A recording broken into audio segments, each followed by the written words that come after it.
Yohane Sane kpakpale. Wolo le he Sane. Yohane Sane kpakpale chon ake Yesu le nyumbo na no wie mujile. Ni eba chongbomo ni eba hiwote. No ye Klɛŋklɛŋ itso kuku ni Nyɔŋma ka Ejwɛ me. Tamoboni wolo le dienche ye odasele. Sane kpakpane angma bona fe ni ekane loele ahia yake Yesu ji yira hrelo nyumobi ni Ahwoi heshin atole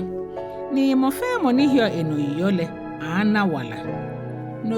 Yitso Nyɔŋma kuku ni Nyɔŋma Etɛ ka Ekome emi mlimbote mo le chon ake nyumo na no wie mo le ji Yesu enesele anana kpa ni bi srotwe ni Yesu fe yesane papa le shishije ni chon ake Yesu le ji yira hrelo le ni Ahwoi heshin atole nyumo bile enesele ateno achon ni bi ina kpa ni bi le je le po le na fan bi enele woro le Kpawo me Ekome ni he Yesu no yi ni amechomo ikaselo yi shi me Ekome ni teshishin lele ame he no ame ye iche Nyɔŋma kete kata Nyɔŋma ke Kpawo yo na nyobo ni wa ni yo Yesu ke kaselo ela te gbigbe ke ni ayamolele ejogban esa echon wie mo ni Yesu wie ke sa ekaselo ele adwemo ne ke wa meka gbeke ni nye gbi ni asenlele hiele iche ni gbi osane kpakpale na le yo Yesu momo ke kojomohi ni abichon boni asen Yesu ne teshi ni eje hepo fan echon ekaselo ele ha ye shitele se Yohane Sane kpakpale ma na no wala ni ana ake no ke chon Yesu Kristo no le no mi ni echon ake ejike ni ana kejo amro ne ni meni naji meni enwo Yesu ake leji gbele ka no kwalele ke walale no krede ni ake kadio Yohane Sane kpakpale jogba nji boni echon eyu ni bi ni wole ye wodada shihlemi ne ke chon mumo ni analehi ta ke nu ka bolo ke la ke to kwelo ke tui ke wencho ke yibi neke wolo eminjira mo ebane shishije no Klɛŋklɛŋ itso Klɛŋklɛŋ kuku ka ta kuku ni Nyɔŋma ke Kpaanyɔ eke Yohane Baptist lole ke Yesu Klɛŋklɛŋ kaselo ele no Klɛŋklɛŋ itso kuku ni Nyɔŋma ke Nɛɛhu ka ta kuku ni Nyɔŋma Enumɔ ke Ekome Yesu ni chumo no itso Enyɔ Klɛŋklɛŋ kuku ka ta itso Nyɔŋma ke Enyɔ kuku ni Nyɔŋma Enumɔ eke Yesu na agbegbi ye Jerusalem ke Ekpaa no itso Nyɔŋma ke Etɛ Klɛŋklɛŋ kuku ka ta itso Nyɔŋma ke Nɛɛhu kuku ni Nyɔŋma Ejwɛ ke Enyɔ nuncho le shite ke ekpojemo no itso Nyɔŋma Enyɔ Klɛŋklɛŋ kuku ka ta kuku ni Nyɔŋma Etɛ ke Ekome no eke na agbe ekpojemo kroko ye Galilea no itso Nyɔŋma Enyɔ ke Ekome Klɛŋklɛŋ kuku ka ta kuku ni Nyɔŋma Enyɔ ke Enumɔ agbene ya wo fi atoe ni wo boa Yohane Sane kpakpale toe Klɛŋklɛŋ itso wie mo le chon hello shishije mi le wie mo le yemomo ni wie mo le ke nyumoyo ni wie mo le nyumoni le no shishije mi le eke nyumoyo le no achon afe ni bi fe ni ashin le afe noko ni afe emi wala yo ni wala le jigbeme alale ni lale cho edun le mi ni dun le nye ino eye nunko ye ni nyongo chule keba achole Yohane ebo dase yeli ne ba ye lale he odase koni me fe achon no ahia ye je le denche ji lale shimo eba lale he odase yeli anokwa lale ni chuo ha mo fe mo le ba jele mi ne jele mi lale yo ni eno achon afe jele shi jele le denche ime ango eba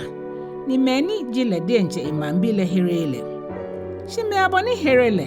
ni amehe egbele no ameyele ha amehe gbake amechomo nyumobi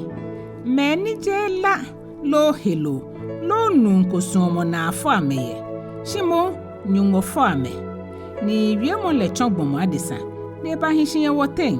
ni wona enunyan le ake chele biko mela anunyan ni dromo kanu kwale eyi lobo Yohane Baptist lole ye Yesu hodase Yohane ye hodase ni eboeke mona eji moni mike ye hiake moni ba ye misele efemi echomi hie ejake eye dani mi yole ejake eboyimo le minje ni wofen wona dromo woshi dromo no ejake mlale Mose no chon ake ha shi dromo kanu kwalele Yesu Kristo no ichonkeba nyumole mokwe na kole pen biko ome ni yo chele mishile le ebaje le shi echon fan ni eneji Yohane odase neye beni yoda fuele chu usofuele kaliva bi keje Jerusalem ni ameba bilake na moji ole na egba mi fa ni shu no na egla mi ake je miji Kristo le ni amebilake na moji o mo ela aji o neke je lejimi gbalo leji o ni here no eke dabi ni wala mebilake na moji o ke mowo konu na hetoko waya ha meni chunwole to ko ye bodi enje o heten eke miji mogbe ni boye ngale no ake ejaje anu nchole gbele na moboni gbalo yeze akele ni meni achule je Pharisee fo elate na mebilake keje Kristo le lo elea lo gbaloji ole ehe wo baptizo mo Yohane here ameno eke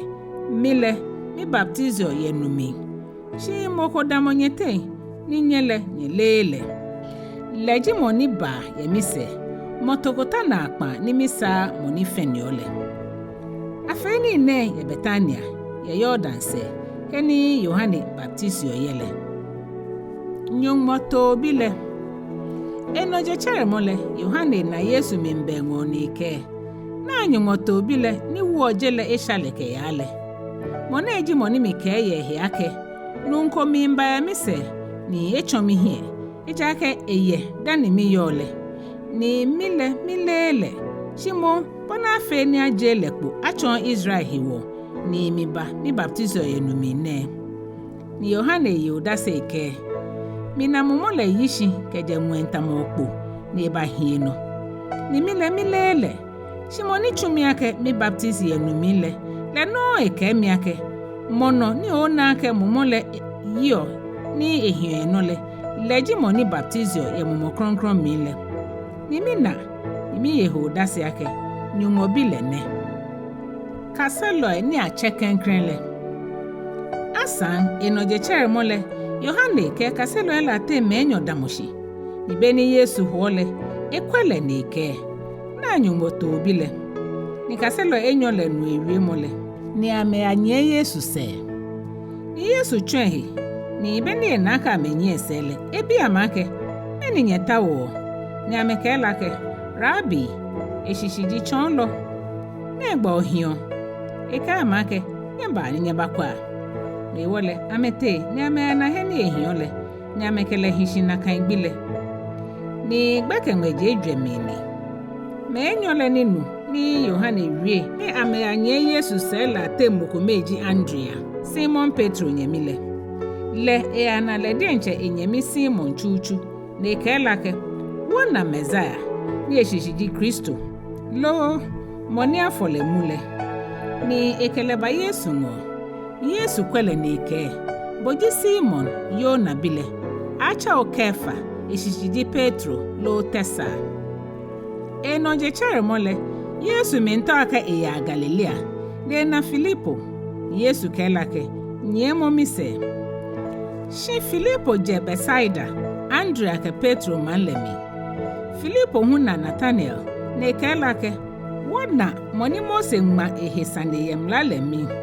ke moni gbalo ele huma ehisanile Yesu Joseph bi ni je Nazareth le ni Nathanael kelake ani noko papa ko anya je Nazareth Filipo kelake ba no bakwe Yesu na Nathanael mimbengo ne keye yake na anokwa Israel nyo momini apasa bele Nathanael bilake na egbo lemiye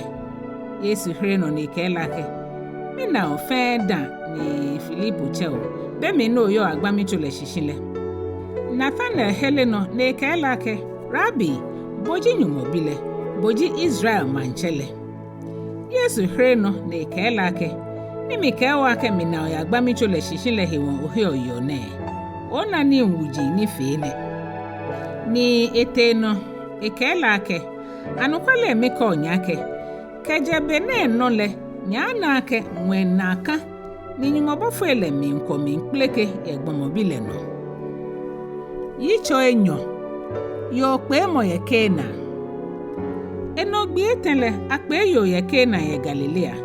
ni Yesu nye yeje ni akpe Yesu hu ke kaselo ele kete yo pe mo le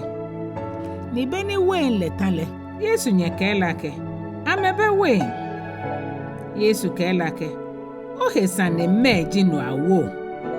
ingle twale sheko enye ka echujin lake no feno ni eke enyele ifia ni tabotokui Ekpaa mamoshi yejen Yuda fo ila hichu mo hewo Ekome yo susumogbe Enyɔ lo ete Yesu ka amake nyewa botokui la minu obobo na mewa me obobo obo ne ka amake nye ya ekonye ya ha piafonyole ni ameyekete shibeni piafonyole Sane nuni echonwe ni ele henije shi chujin le ni yenu le keke lele echa enfro wule ni kelake mo fe mo le wen pepa ekeba ma shi kenkren ni kemele trole ndoda na eke no ni enwo le ba shibole oke wen pepa le mo eto kuba shi bene ene Yesu fe ye Kena ye Galilea ekeje ikadi ashishi ni eke enunyam lechon ni ekaselo ele he enu ameye enesele eyi nkete Kapenum le kenye mime ke kaselo ele shi ameye gbi pi ko yeje Yesu chu Solomon wele he agbene Yuda fo la he ho le esheta ni Yesu te Jerusalem ni anameni ho china keto ikokpoi kemeni chaki oshika hu trashi ya amekula he ye Solomon wele ne ketankpe bibi fe kplebi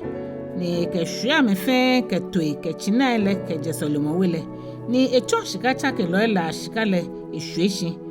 ne chiro okpon le etwashi ne ke meni ho okpo ilake ni jia ni ne ke ja bie ne ke mi che wele akafi ajra no she ka se lo le kai ake agma ake o wele he dole eyemi keke ni Yuda fo ele bilake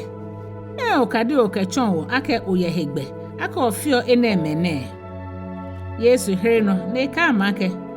nyakumu asolomochune ni gbi etemile mama eko keke le Yuda fo ele ke afi Nyɔŋma Ejwɛ ke Ekpaa ake masolomochune ni bole gbi ete oka amalo shilele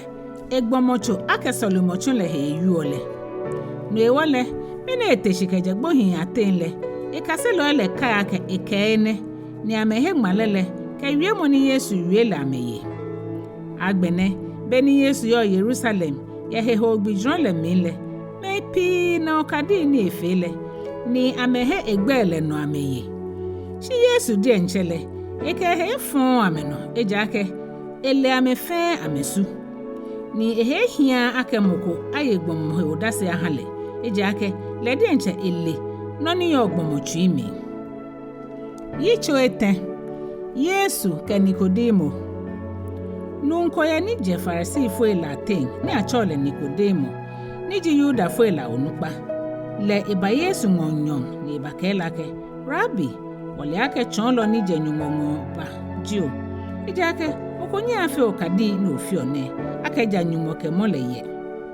Yesu hireno ni kelake anukwale emika o ake keji aje enwe afọ mokole enyem nyumo manche ilile na Nikodemo bilake te afe ten ni beni gbomo egbole ni afole hu ani enye bote enye musumi eko na afole Yesu hireno ake minke wa no kwale ake keji aje nu ke mumomi afọ mokule enye Enyumɔ manche ile mi ebote noni aje helomi afole heloni inoni aje mumomi afole mumoni ohi akafe oya ake minke o ake ja aje nwe afonyele ko yole hene esumo etwa ake ya ni egbemo onu shi ole hene ejoke hene ya na kanji mo fe mo ni aje mumomi afolele Nikodemo herno na ebilake te afete ni ne anya bamihu Yesu herno na ekelake te Israel cholo jio ni ole enemene minke wano kwale ake no ni wolele no woyo ni nonu wonale no hodase woyo shinyango wodasele kami kenye wie shikpon no ni ahe ni nye he nye yele te afete kajimi kenye wie nwe ni ahe ni nya ahe nye ye ni mokwe koko ke akonwe akeja moni je nwe nkple kishile bomo bile ni yo nwenle ni boni Mose wo onufunle no ye ngale no le naka no nsa ke awo bomo bile no koni mo fe mo ni he no yole anana no wala eja ake neke Enyumɔ sumo jele aka enwe bi ko mele ha koni mo fe mo ni he no yole hi aka kpata shimon enana no wala eja ake Enyumɔ chu ebile ke ba jele mi koni ba kojo jele shimon koni achwenu ahre jele yiwala oni he no yole akojo ole shimoni he yele akojo le momo eja ake ehe ko Enyumɔ bi ko mele gbele no eyeko shi kojo mo le ne ake lale bajele mi ni gbame sumo dun le mo nfi lale eja ake amenu chumo ele efon jini ni mo fe mo ni chun ni fon jani le nyon lale ni eba lale he kona aka je enu chumo ele ashi shimo ni fi anu kwale ni le ba lale he koni enu chumo ele ajepo eja ake Enyumɔ mi achuye Yohane odase kroko na eyeye Yesu he ni ne asele Yesu ke kaselo ele ba Yudea shikpon le no le ka me ba hinje le baptisio ni Yohane hu mi baptisia ainon ke salim mase eja ke no pi eje ni memba ni baptisio ame eja ke no mile anako awo Yohane chum agbene na ta mo bateshi ye Yohane kaselo ele ke Yuda fonyokoten ye hechu mo he ni ameba Yohane ngo ni ameba kelake Rabbi Monica ohi Jordan se ni oye hodasele na ledi enche baptisi ni me fe mi yenwo Yohane here no neke bomonya na noko akeja ajenwe ake hale nyedi enche nyemi yemi hodase ake mike ake je miji Kristo le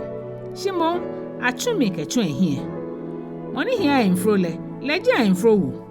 she infro wu le she enche ni damoshi bole tuele nya ya infro wu le gbe hewo no hewole neke minya mone ebami lele je hwe ni mile minogbo moni je nwe mbale efeme efe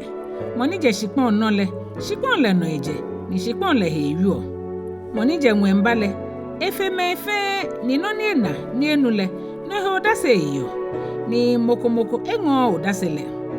moni ngo odasele eso na ake anukwafo oji Enyumɔ eja ake moni Enyumɔ chunle Enyumɔ wie mo eyo eja ake Jesu sumo Enyumɔ susu omumo le hale chele sumo bile ni etu ni mfe ewede moni he obile no yole eye na no wala shimoni bo bile tuele enan wala shimon Enyumɔ minfu hio eno Yitso Ejwɛ Yesu ke Samaria yole agbene beni Yesu na le ake Farisi fuele enu ake na kaseloe ni baptisme baba ofe Yohane chebele Yesu le denche baptisi Shimon kaseloe le ni baptisi ole eje Yudea na eyi ete Galilea eko sija echon Samaria agbene bashe Samaria manko na chole sika ni benke shikpon kuku oko ni Jacob ke ha ebi Yosef le mase shi Jacob no bule eje ni akeni gbenye mole eto Yesu hiwole ehu ehwatashi ye no bule hi bashe je afe mle nyuma ke nyomi ni Samaria yokoba mnuye Yesu kelake aminu le komanu no mile ekase lo ele te manle mi ame aheni eni kekele Samaria yo le kelake tete ni bo yu janole oba mi Samaria yo le nu ni onu hu ejake yuda foi ke Samaria bi enu chene kome na anu Yesu here no ne kelake eji ole nyumo no ke no le ke monike ake hamieko manule kunle bombo o bale ni ha o wala nu yo le kelake nuncho obeno no kaye ni nubule mi nko hu negbe ona wala nule ye mo ani ofe wacha Yakob ni ha wo nubule ni le de nche enumenu ke bi ke kolo ile Yesu here no ne kelake mo fe mo ni nuonu nele ma ba yele ko shi mo ni nuonu ni mahalele kuma yen le don ke ate na no shi mo nu ni mahalele a cho nu himbe ni ba ke ya na no wala min ye min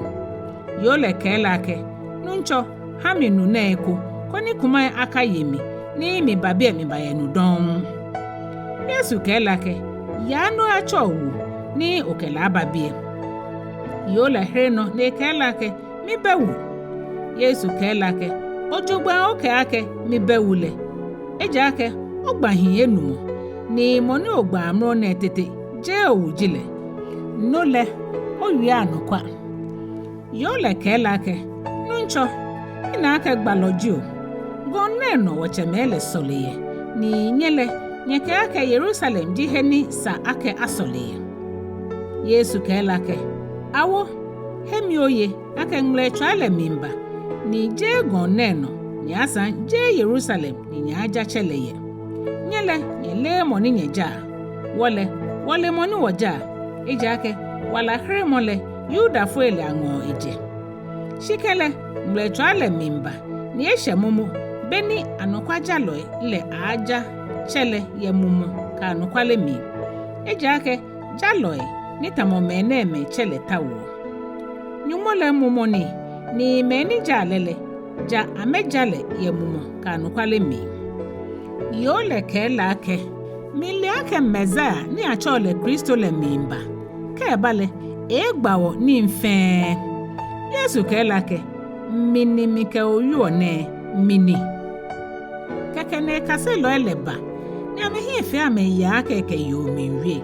shikele okobi lake meni obi ole alo meni wie mo kele yuo agbene yo le shi enugbele na eyin ete malemi ni ake melake nyeba kwa nunko ni ejaje ni fe ni mi fe chomi akeje Kristo le ni lo mi wale ameje malemi amebengo shino mile ekase lo ele pale fire meke rabi yenoko ne ka make mi yengma ni mi yo ni nyele mi wale ekase lo ele keke ame yake ani moko eba hale noko eyi Yesu ka make mi ma jake ma fe mo ni chumi le somo na ni magbe nu chumole na ani nyeke ake ehwenyoje Ejwɛ ni ableku mo be le sho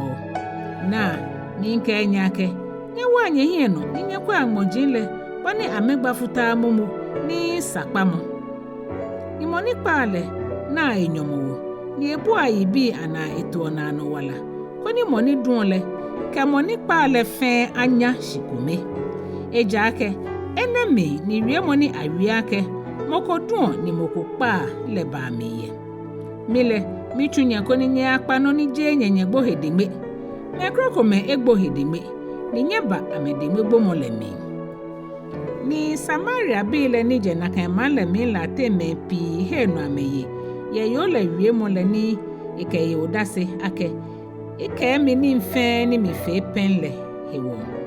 le wole beni Samaria bile be ngole amekpa le fa ake ika ma ahishi na ehije ngbi Enyɔ ni mepi ni fechuchu le sa heye yele de nche ewie mole hewo ni ameka yo lake agbene wo mi hewo mi yi je bo wie mole na hewo ndon ija ka wode nche wonu ni wona wole ake anukwale mo na ejije le ira here lole mancha wenu le binu le chamo bi Enyɔ sele eyi nkejejen ete Galilea Chabile le denche udase ake. Baloko hie benya yele denche man. Beni ba Galilea le. Galilea bile ni na ni mfe na efe ye Yerusalem ye gbidron le no le hrele. Ejaka me hu amete gbidron le. Keke ni Yesu bakena ye Galilea heni hanu chonwe ye le ko. Ni manche wenu nko ya Capernaum na ebihemiye. Ni beni enu ake Yesu eje Judea eba Galilea le. Ete ngo ne atutole ake eba na eba chebile ejage ihe egbo. Keke ni Yesu kelake kenye na okadi ke na akpe niile nye he nye ye. Manche wenu le kelake nuncho ba dani mebila agbo. Yesu kelake ya obile ye na wala. Ninu le he no ni Yesu kelele ye na yi ete. Shibene ya le echujin kele bakpe ni amekelake obi nu le he wale. Ewele ebi ame no mlechano na he bonle wa. Ni amekelake nyeshane mleko memi ni atridi le cheye no. Keke ni chele kenake naka mlechale ni Yesu kelake obi le he ewale le nononi ni ke ewele fe heye. Ene ejo kade ni je Enyɔ ni Yesu fe bene eje Judea iba Galilea le. Yitso Enumɔ Bethesda kpa le na hela chele chamo. Ene sele Yuda fuela agbijron ko bashe ni Yesu te Yerusalem. Kpa poko ya Yerusalem ye to ya gbo ele mase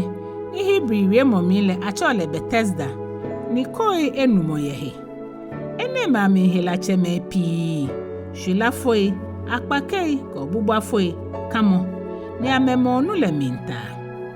Ijake be Ekome mwemba foko kleki oshike ba akpa le mi ni bata nu le mi. Kekele eminta le sele mo fe mo ni agbe onu le mi chuchule hela fe hela na eyole eheta.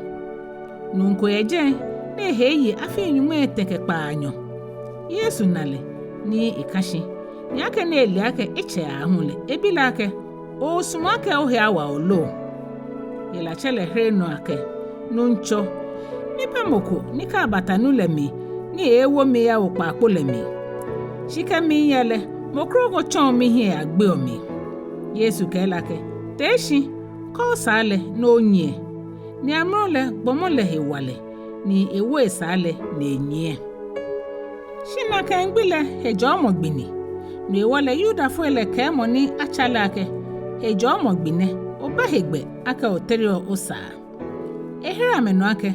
oni chamile le ke mi ake ko sale no nye. Amebilake na moji moni ke wake ko sale no nyele. Shi moni achalele le moniji ijake mepi eje ni Yesu egble heshi. Fesele Yesu ya na le solimo wele ne kelake na ohewa ka fe shadon kone fon ni fechuchu no le akaba ono. Nu le yete ni agba Yuda fuelake Yesu ji moni chalele. Nu ewole Yuda fuele ji amehie ameka Yesu. Ejake hejo mogbile no efe ni ne. Si Yesu here ameno eke. Miche minchu ni nkibashi bine ni mihu minchu. No hewon titri Yuda fuele taula agbile. Ejake jeyake ebule hejo mogbile keke. Shiasan eche Enumɔ ake le denche eche. Ni efe he ake mokonike Enumɔ yegbo. Hegbe nibile yo. No ewole Yesu here no eke amake. Anukwale emika onyake.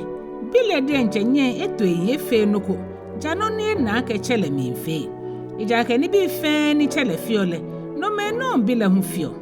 Ijake chele small bile. Ne echole ni bi fia ni le denche fiole. Ni echole ni chuma ewuji ni fe na emetete. Ni nye na akpenyehi. Ijake boni chele te ogbohi ashi. Ni ha ame walale. Na ka eno bile hu ha ame ni esumole wala. Ijake chele kojo moko. Shimo etu kojo mole fe ewo bile dem. Koni me fe abu bile. Tamoboni amebu chele. Moni ebu bile ebu chele ni chunle hu. Anokwale emika onyake. Moni no mi wiemo na ehio moni chumile no eyole. Eye na ano wala ni banko jomomi. Shimo efomi egbele mi nkete wala mi anokwale mi ka onyake mgbe chwale mi mba ni esheta igbohin le anu nyumobi le gbe ni meni nuole ana wala ejake boni chale yo wala yele denje emile naka no eha bile wala yele denje emi ni eha le higbake ekojo hu ejake leji gbomo bile ina ka fe nye na akpe ejake mgbe chwale mi mba no mini me fe ni ogbohin abuya mi le anu egbe ni ame ajepo meni efe papale ateshi ke ate wala mi ni mene chuni shani le ateshi ke ate kojomo le mi ni yo Yesu he odase mi di enche mi nyen mi yi mato ma fe nuko boni mi nu ole naka mi kojo ni mi kojomo le jale kojomo ni ejake mi ta ono ni mi di enche mi sumo shimo no ni mo ni chumi le sumo keji mi di enche mi he odase mi yole mi dasele je anukwale mokroko ye ni yo mi he odase ni mi leake odase ni eyo ye mi hele anukwale ni nyele nyechu ate Yohane ngo ni eyi anukwale le he odase shimile mi ke mi he fon gbomoko odase no shi bona fe ni ahre nyeyi wala he wo mi yue na emene Yohane jikane ni chuo ni Ekpaa ole shi nyele nyesumake nyemi aflinye be kukuo keke yela le mi shimile mi ya odase ni fe Yohane no le ejake ni chumoele ni chele ehami ake migbe na ale naka no chumoe ni mi chuole no yo mi odase ake chele chumi ni chele ni chumile le denje eye mi odase nyenu ko egbe danle asan nyana ko esubanda ni ewie mole mo shi yenyemi ejake nye he mo ni echule nye ye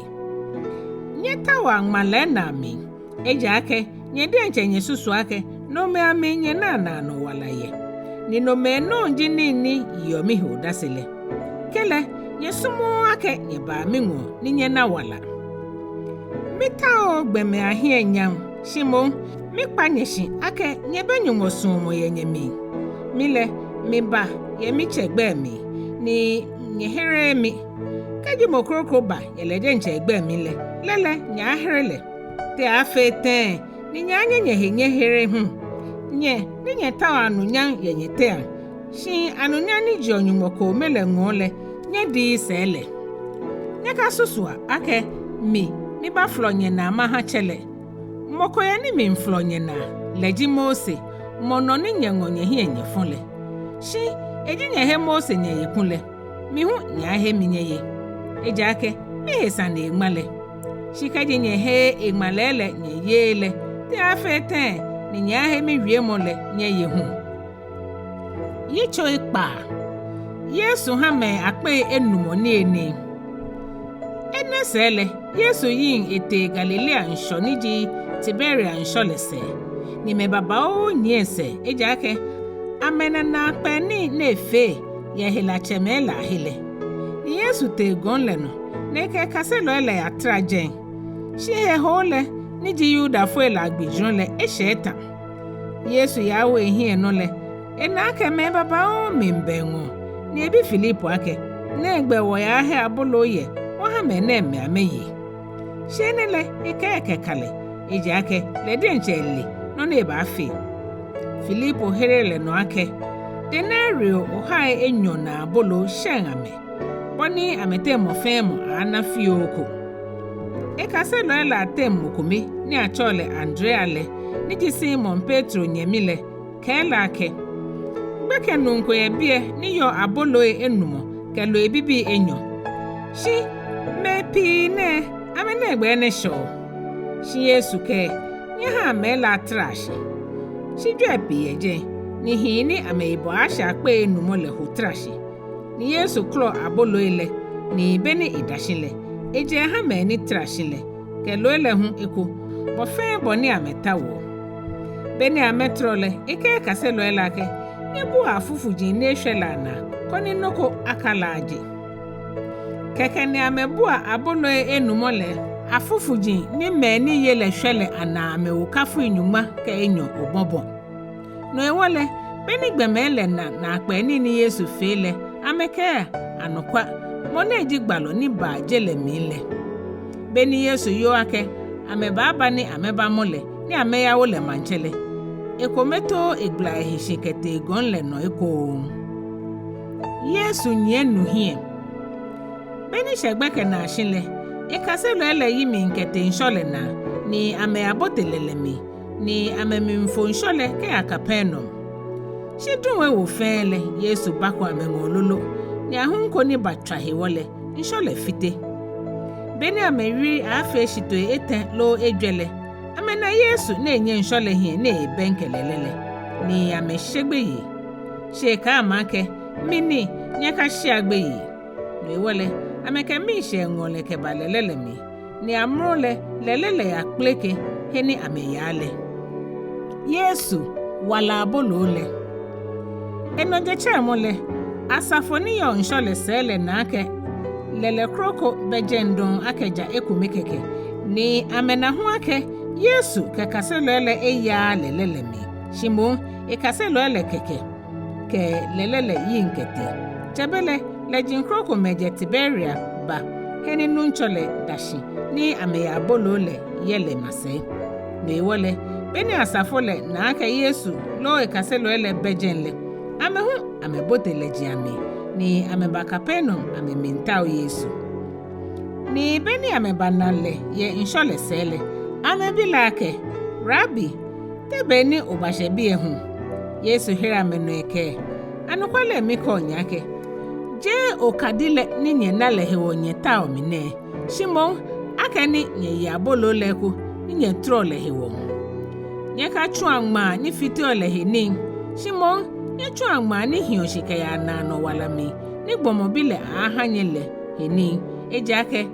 le ena chenyumole eso keke na amebilake tawa fete nuochu nyumo ni chumole Yesu hire no eka amake nyumo ni chumole ne ake nye hemo na echunle no nye ye no ewole amebilake bele me okadi ofio ni wona koni wohe owoye eni ochuo woche mele ye mana le ye ngale no tamo boni angma ake eha ma bolo kejenwe ameyele kekele Yesu ka amake anokwale miko nyake je Mose jimoni hanye abolo le kejenwele shi michemo hanye anokwa abolo ni jonwele ijake nyuma abolo le jimoni jonwen ikplekyoshi nengo wala eha jele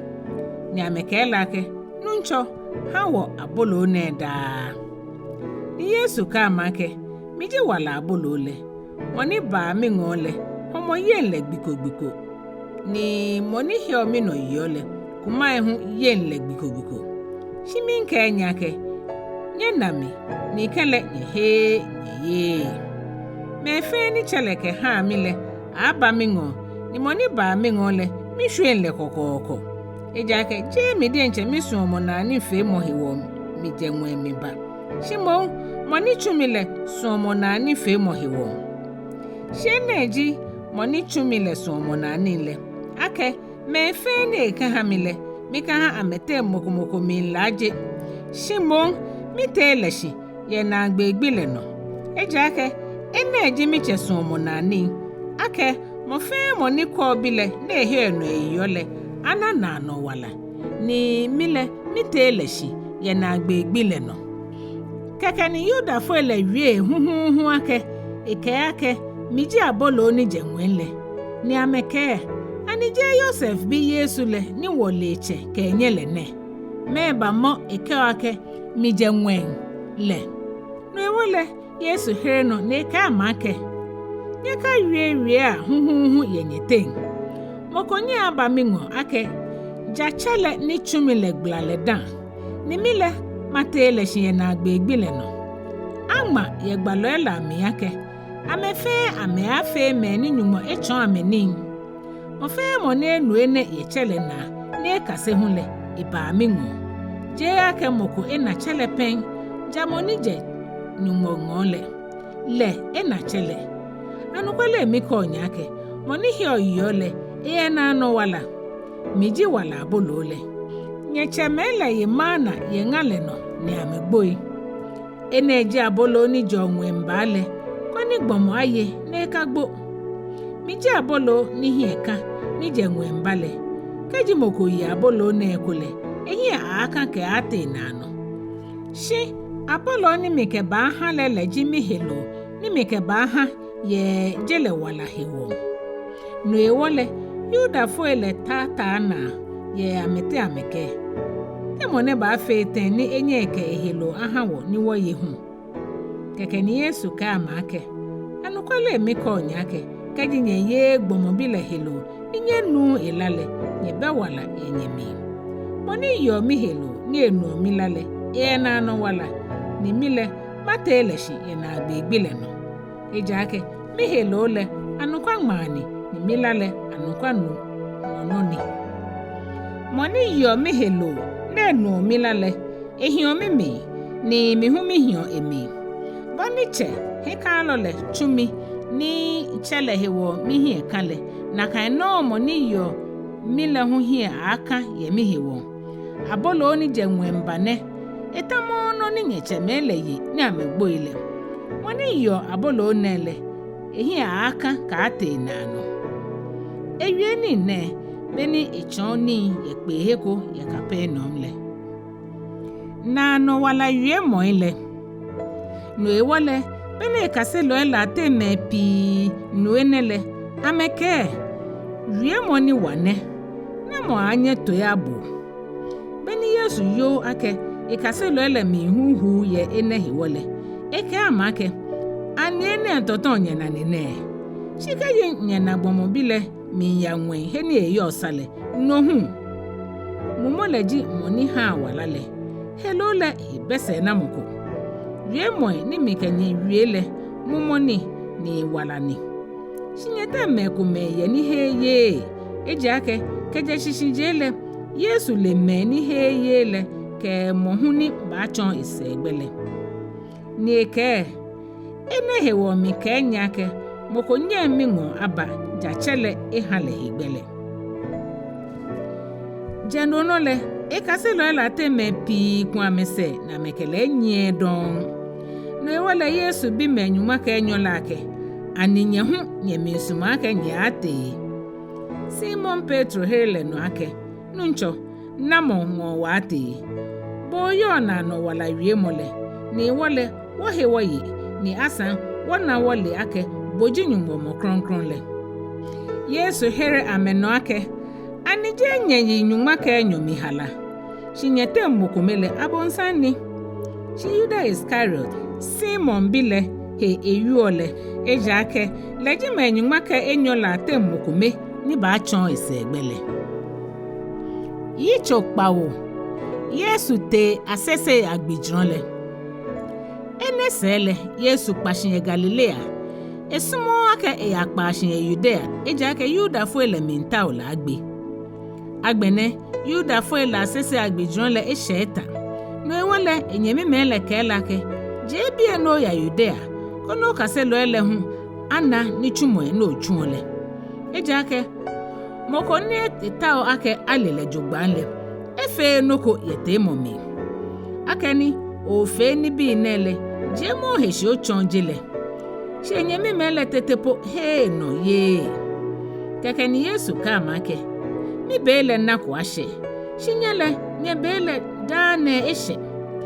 jele nye nyanye shimile enyomi ejake mi yehe odase ake eni chumoele ni chumo efon jini nyele nye agbijron na yeli shimile mina kumaya ejake mi bele na kwashe bene ka menekele ehi shiye Galilea shibene nye mi mele ete agbijron le sele le hu ete shiye jie ehi shimbo efe tamamoko ni mente ehi agbene Yuda fo ele bon le tamo agbijron le no ni ameke na egbe yo ni uhu wie mo pi teshin ye mela ten yehi mekome ke ake bomo papa ajile ni mekome hu ke ake dabi ha mo ha safo le duduo chebele boko eje fan ewie Yuda fo ele ashemo hewo shibeni she gbijron le ten le Yesu te solemo wele ne achoni ni Yuda fuela na Ekpaa mehene ameke. Te mone ne kaseko ni le fete ne le wojiami ni neke. Yesu hira meno neke. Mini chomole je minon shimo moni chumile non. Kaji moko min sumake efe esumo na nile. Ebayo ye chomole heyake Nyɔŋmɔ denje alo mi denje mi yi mi tuo mi yuo. Moni tuo le denje eyin eyuo le denje enunya etawo. Shi moni tawo moni chule la anunya lele anokwafo ojile ni noni eja gbebe mi. Ani je Mose hanye mlale ni nyete mokomoko ye mlale no. Meni he onyeta minyegbele. Asafo le he no na meke mumofon yomi na mota o agbe. Yesu he no ne ka amake ni chumoko me michu ni nyefe nyina ekpenye hehe. Mose kekete afo le hanye je ake le Mose le ingo eje shimon eje chemela ngo ni hejo mogbile no le nyefu omo ketia keje hejo mogbile no afu omo ketia bona afe ni akato Mose mlale no le meba ni minfu omi ake mi chagbomo munle ya hejo mogbile no nyeka kwa ahia nyekojoa shimo nyekojoa jale kojomo ani Kristo le ne keke ni Jerusalem bi la te mekumeke ani je moni ameta wa megbele ne nina fan eyo ye ne ni ameke le nuko ekola be no nupa la ene lele ake mona eji Kristo le shi mona le wole he ni eje shi Kristo le beni e bale moko le he ni eje ni wole beni Yesu chon ni yesolimo wele ebo eke nyelemi ni asan nyele he ni mije ni mito mi denje mi yi mi ba shimo anokwafo oji moni chumile ni nyelele shimile milele ejake enwo mije ni le chumi no ewole amaminta amemole shikele mokweta ehe ejake englecho ale sheku shi asafula mi mepi he no ameye ni ameke beni Kristo le abale ani efe okadi pi fenini monefio ne Yesu gba enwe ya eto Farisi fo ele nuake asafo le miwie ni ne ahehuhuhu yehe ni Farisi fo ele kosofo nupa ele chuchuji ko ni ame ya mole keke ni Yesu ka amake be fio keke ehwe ni mekenye ba ahishi ni mimba ya moni chumile ngo ni ata omi ni nye namme ni heni mi yole ni nye nje nyeba ni wole Yuda fo ele keke amehake na egbe mone ba ya ni wonanle ani meni egbe ehwa hela bila atenle ango ibaya ni e achon hela bila ni me wie mu ewi one ni ata omi ni nye namme ni heni mi yole nye nje nyeba wala nu le heshiwo Shina agbegbi nije gbin jujin la te gbin wulu le nole Yesu ya damoshi ni ebo eke keji kuma mi ye mokole eba mi ngo na eba nunu moni he omi no eyole boni male ke ole fai ni wala nu yo mi aje mi aho shi mo le ni me ni he no yole ba nale ewi ne shi mo kronkron na kwa ba ejake anakwa wo Yesu hi enyam Mingla mo ba me la ten ye Yesu hewon. Beni asafo le mi me Ekome nuwie monele. Ameke gbalo le ne lelen. Me Ekome ke Kristo le ne. Si me kroko me hu ke. Ani Kristo le Galilea baje. Ani malele ke yake David shuele mi ke Bethlehem man heni David hile jen Kristo le baje. Keke ni mingla mo ba asafo le mi ye hewo. Shikule amete me Ekome minta wake amemole. Shikele moko eta ehe. Yuda foi anukwa ele sumo ake moko hiyo Yesu no yiyo. Keke ni chujin le ku amesekete usofo nukwa ele ke Farisi foi lango. Amebi chujin lake mebanyekele ba. Chujin le hreno ake. Wani gbomo ne wi ole. ewie ku na kan dan keke ni Farisifo le here ameno ake ani nye ho ala kanye ani onukpa le lo Farisifo la temoko ehe no eye shi asafo nile mlane alomo ame Nikodemo ametemo kumeni ba Yesu ngombe kole ke amake ka anu komoko dangbe ni ale no ni efele wamlale bole folo amehere no amekela ke ani bon Galilea oje ta mo mi okwe shi gbaloko etekoshi ke jako Galilea pen ni ametemo fe motewe Yitso Kpaanyɔ yo glan fitelole shi Yesu yin ete mugon le no ni lebi man pale e pa Solomon wole ko ni man le fe bengo ni Ahwoi eta she twan ameni ni mla chon lo ele ke Farisifo ele ngon yo ko ni amole ye glan fite momi ke bengo ni amehe damote ni ameke Yesu ake chon lo ne ke yo ne glan fite momi jenche amole ye amrone no mla le mile Mose wo kitake achua neke ye atei shibole to koten shiene la ameke chonle koni amena noko ameke afluena ni Yesu kotoshi neke ewa ngmani yeshipon shibena amehiele bimole ewe hie neke amake nyete mone shakube hile le chuchu echwale tele ni Esaya kotoshi eko ni ngmani yeshipon Beni amenuno ni ekele amebo ikpoje ekome keje krenkren mo no ke ahise pe mo no ni basha Yesu kome keke ke yo le ni edamo telemi shibeni Yesu wehe no ni ena moko ake ja yo le kekele ebila ake awo na egbo na flolo ele yo ani moko ebuko 4 meke moko ebuko mi 4 nuncho ni Yesu kele ake mi hu ibu ofo ya shikafe shadon Yesu ye le de nche he odase keke ni Yesu ka me wie ko ike mi jijele mi lale moni nyo mi sele enye ndu mi gbiko shimon e na wala lale no e wole Farisifo ele ke la ke bole de nche he odase oyo odase le bemi Yesu here no eke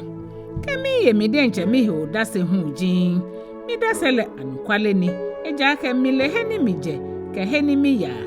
shinyele nyele heni mi je alo heni mi ya nyele nye kojo boni gbeme kojo mi le mi kojo moko ni ke mi kojo tetepo mi kojo mole anukwale ni eja ke je mi komeni shimon mi kechele ni chumile ni asan nyemlale mi hu amake me Enyɔ udasele anukwale ni mile mi yo mi denche mi hu dase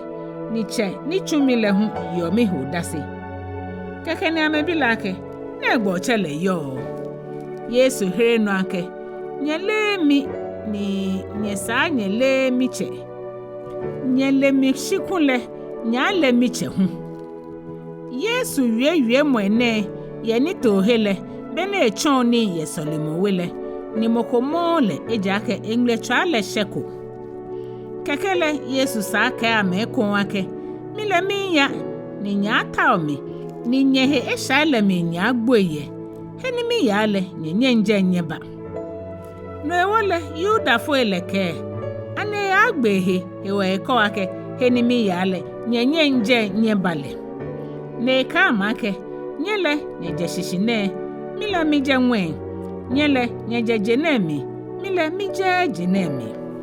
no hewoni mi kenya ke nyagbo yenye eshaile amile eji ake kenye he nyeye ake mine jilele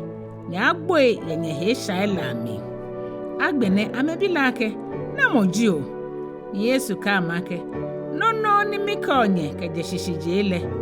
mi yenye he sajimpi ni mawie ni mi ka akojonye shinkele moni chumile anukwafoni ni mile nini minu ye inale no me no mi yo mi chonjile amele yake chelehe ike ameyole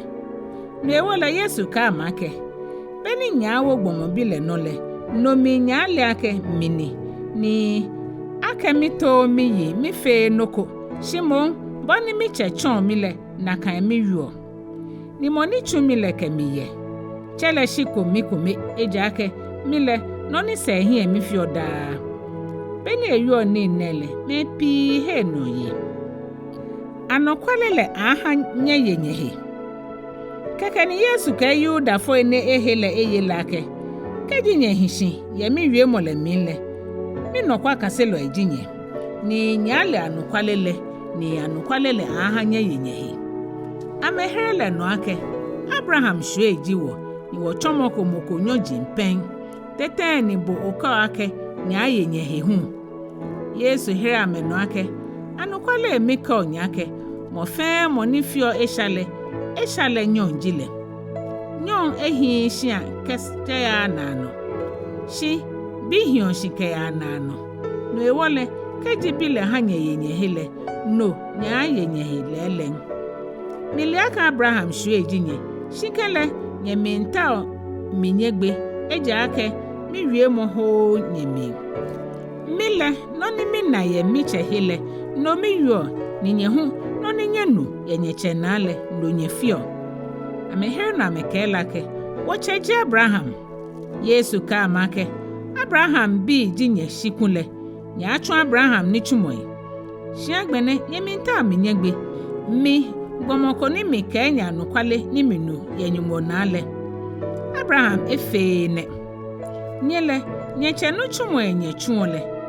kekela mekelake wala fo ya adwamambo mi chakome woyo leji nyumo kekela Yesu ka amake nyumo jinye chekunle nya sumomi eja ake mile nyumo ngomi jemiba ni asan mito midenche miyi miba Shimon le chumi shimehewo nye na mi wie mo nale eja mi wie mo to eni nye bole nyele nyeche ni nyeje minji abonsan ni nyechele sumo nani nyesumo akenye fe lele gbomo gbelojile kejetetete ni ika anukwalele besaniko eja ake anukwale bemi kai malele esuni eja aka malelo ke ablache jile shimile akani miwi anukwale hiwole yehe minye ye nyete na mokami ye shakuhe shikeji anukwale miwiole mehe woni nyehe minye yele monije nyumo mile enu nyumo yemwe no woni nyele nyenule eja ake nyeje nyumo miye dani Abraham ba Yuda foele hereno nyamekela ake anije egbe na woka ake Samaria nyojio ni mumofon hu yo mile Yesu hereno ake mumofon be mimi shi mi wo miche ni nyele yemi hwe mi hi ashimon mitawo midenche minunyam shi mokoye nitawo ni ikojo ehami anokwale emika onyake keji mokoye mi wie mole nole ena ngbele ke ate nano kekeni Yuda foele kelake paako wona wole ake mumofon yomi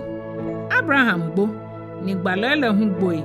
ni bole oko ake keji mokoye mi wie monole esan ena ngbele gbikugbiko ka ate nano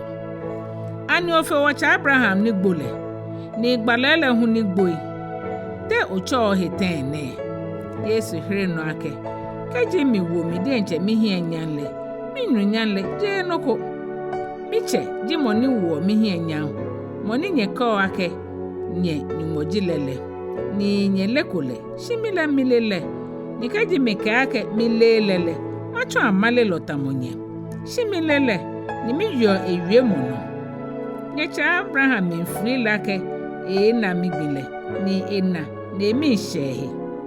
kekele Yuda foele kelake ona ko ya fi nyumo Enumɔ no na Abraham lo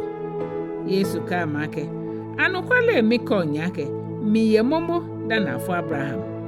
keke ni ameklote ni ameba atwale shi Yesu tehe ni eje solimo wele ete Yitso Nɛɛhu Yesu chanunko ni afole shulafo ni beni Yesu hole ena anu ko ni ehwila ke de fomu mi ne kase lo ele bilake cholo na mo feesha mone lo e follow he woni afole hwila fole Yesu here no eke jesha ni mone lo e follow e fe he wo shimo boni afe ni nyumo ni chumo ele ana jekpo yemi mile ni je chere ne jamichu mo ni chumile ni chumo ile je bana beni moko nye ni achu bi abo ni mi yoje na mi ne je lela jimi beni eke enele echala jo enfoshipon na eke lajo le potosu na eke sun le pa shulafo le hingme ano na eke lake ya jo he silom eshishiji moni achule pa akpole mi kekeni ete ajuehe n'eba ni nani kekele ekumbi kemeni na lechuchu ko ake siselo jileleke ani je moni kula etashi na esison lene Ekome ke leni Ekome hu ke jeleni etamole ni ledenche ke mini no iwole amebilake efete no himele egbele ehe no eke nunko na chole Yesu le potosu na eke kpami himela no na eke miake ya shilo mpa akpole mi no ajuhe ni beni mitemi ajumihele inani keke ni amebilake na egbe yo eto yake mile Farisi fuele bibi sanji ye chamolehe ni amengomo ni chuchu ni ehwila lekete Farisi fuele ango shigbini Yesu potosu na ekegbule himele hejo mogbini keke ni Farisi fuele hu sabile boni fe ne na nile ne ka make sun ni apoto akekpa mi himwe ano ni mi ajumihe ni mi na ni ne no he wale Farisi fuele ateme Ekome no neje nyumomo ejake eye hejo mogbi mlale no Ekome hu ke egbomoko niji eshafe lo afe ten nenye fe na pe ni tamo eneme hu imi ngbla mo ba meten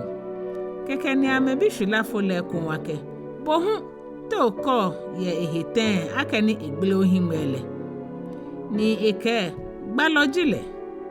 shi yuda fole he ye ake hwila fo jile sa ni agbene enani ne ka shi be no ni ame ache fole ni amebi ame ake aninye bi ninye ko ake afole hwila fole ne tefe ten mo ni agbene enani hu efolo ele here ameno ameke wole ake wo bilene ni wole ake afole hwilafo shi woni fe ne nani agbene ne wole asan moni gble ehimele hu wole eda nye biale dedenche ibawie hehe efolo ele ke ne ejake amemi she yuda fo ele agbeye si yuda fo ele Ekpaa eto ake keji moko gba mi npo ke Yesu ji Kristo le aba hwe mo le keje pe hele no he woni efolo ele ke ake eda nye biale di enchele keke ni amechenu ni sale eji hwilafo le no ni dishi Enyɔ ni amekela ake ngo anu nyam ohanyumo shinwole wole ake gbomone eshafe lojile keke ni ehe no eke eshafe lojile ji mile no kome mile ake kunle hwilafo jimi shiagbene mi nani ni amebile kun ake meni efe o te efe ten ni gbelo himele ehira menu ake mi ka enye momo ni nyenu mehe onye ta o to enye boeko ani nye hu nye minsumu ake nye chomo e kaselo e amejela ameke boji e kaselo shinwole Mose kaselo e jiwo wole ake nyumoke Mose wie shimonele wole he neje nule hreno ike amake eneji no ni yo na pe ake nye lehe neje nikele egbule mi himele wole ake nyumo bo ishafelo atui shikeji moko shiole gbeye ni efi esun omo na nile ebu ole tue keje ni abo ade ne anuko ake moko egbule moni afole hwilafo himwe dan bomo neje nyumongo kule enye nnoko efe amehre no na amekelake bole isha menkra afoye ni bomo ochon woni ne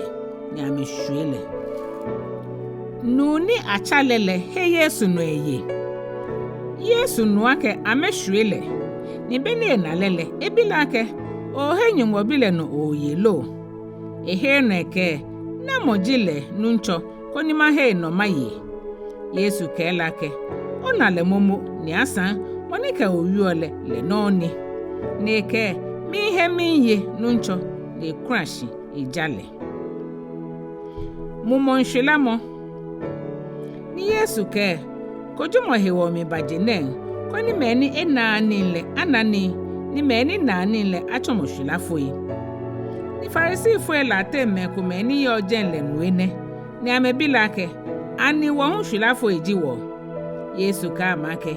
ejinye hwelamo nkule nye hebesha shi agbene nye ko ake wo mi nani no ewole nye he shale ye nye he lolo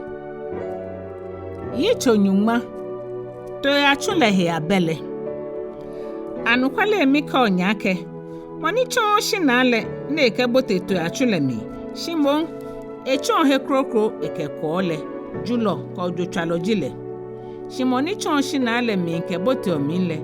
to ela akwelo jile le shina na bulo le gbele o ni to ele nu egbe ni kele de nche eto ele agbe cho ame ne ka meji okpo ni ka eji eto ele fenle enyu ame hie ni to ele nyu ese eji ake amele egbe amenye mokonse shimon ame adwe na afui eji ake amele me kpojin agbe Yesu bu ama bene shi amele amenu no ne ka me wi ole shishi Yesu to kwelo papale no ewole Yesu sa ka ame kon ake anukwale mi ka onyake mi ji to ela ashinale me fe ni chomi hie bale julo e ka ojutwale ji ame shi to ele bo ame to ehu mi ji shinale mile ka ji moko chomi na ete mile ahre yira ni ete mi ni ejekpo ni ena leni julo ba yaka shi ju kegbe ke hie patamo hewe ba mile mi babo na fe ni amena wala ni amena ni atekino mi ji to kwelo papale ke wala ngmoshi ye to ela naja shi moni ji apa afonyo na eje to ela kwelo moni to ele je enole na ake clan mimba na eshion to ele na eju ofue ni clan le ba momo to ele na egba me hwa apa afonyo le ju ofue je ake apa afonyo jile ni to ela he edole mi ji to kwelo papale mile mi de nche mi to ele ni mi to ele hu lemi tamoboni chele lemi ni mi hu mi chele ni mi ke mi wala ngmoshi ye to ela anajian mi eto Ekome ni je to ya chu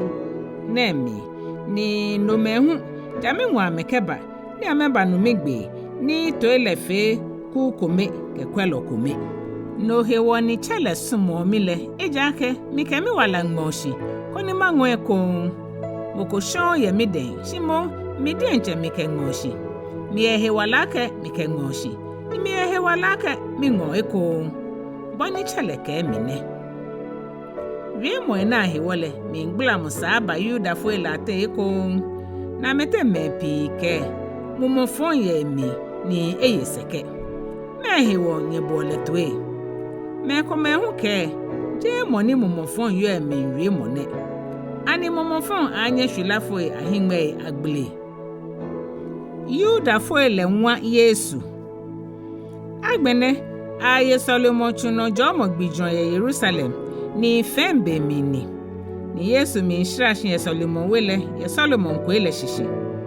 keke ni yuda fo ele babolehe ni amekela ke ebe ino no ha wo yin afe wo koshikoshike ashi ke boji Kristo le ke mo wo fan Yesu hira ameno ake ni ke enye momo shinye he enye ye nuchumwe ni michuo ye miche gbe mi le no memi ye mi ho dase shi nye mo ni nye he enye ye eji ake nye je mi to ele nu omigbe ni mile ame ni ame nyi omise ni mi ha ame na no wala ni ame hi ekpata ke ate na no ni asan moko sho ame ye mi den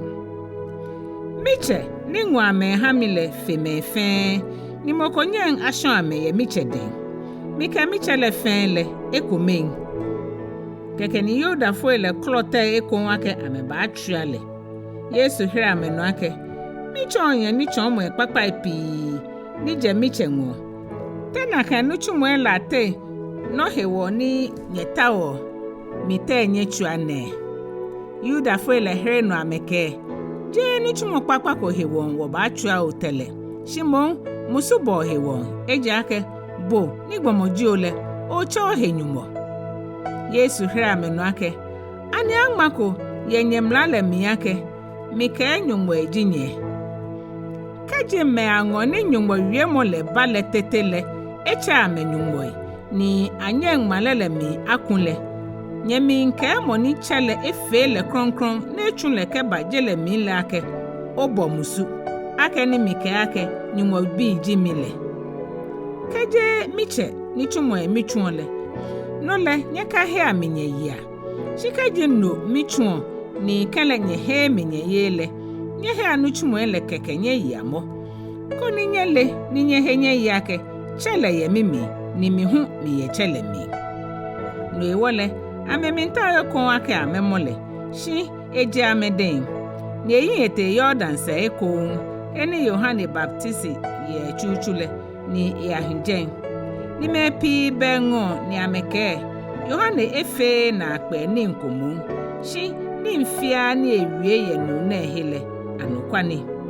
Ni mepi he no ameye ye jen. Yitso Nyɔŋma ka Ekome. Lazaro gbele.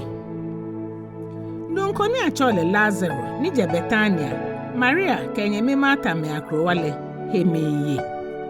Maria ni ke muke makpanu nchole. Neke itwe chumole nyemi Lazaro heyone. No ewale enyemi meye le chua ba enwa abake ake. Ncho na ono smole hemiye. Shibeni Yesu nuenele eke neke helane je gbele helane. Shimbon numanu nyanle hewo eba. Bona afe ni achondo no awu numo bile hienyan. Yesu sumo Maria ke nyemi yole ke Lazaro fe.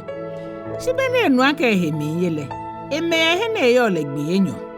Nino sele eke kaselo elake. Nyaha waya yuda eko. Kaselo ele ke elake. Cholo eye ko gbiko ni yoda fo ele ta obote atruale. Ni oyaje eko onlo. Yesu hiri no ake. Ani jengbe twa Nyɔŋma ke Enyɔ yo gbiko memi. Keji monye shanele ete ejake inaji nemi lale. Shikeji monye nyonle. Eto ejake labe. Ewie ni ne inosele eke ame ake. Washinche Lazaro ewo. Shimi ya ni me achinle. Keke ni kaselo ele ke. Ncho ke wewole no le heba wale. Shi egbele he Yesu wiele. Shi amele amesusu ake wo Ekpaa he wiole. Agbene Yesu ka ame fan ake. Lazaro egbo. Ni nye he wole engomi na ake mi bejen. Bona afe ni nye he nye ye. Shinye ha waya engo. Kakele toma, woni achole didi mole. Ke na ni me kaselo elake. Nye ha wo hu waya, ni wokela ya gboa. Yesu, moni ji shitele ke walale. Agbene, beni Yesu shejenle. Eba na ake eyegbi Ejwɛ momo yebulemi.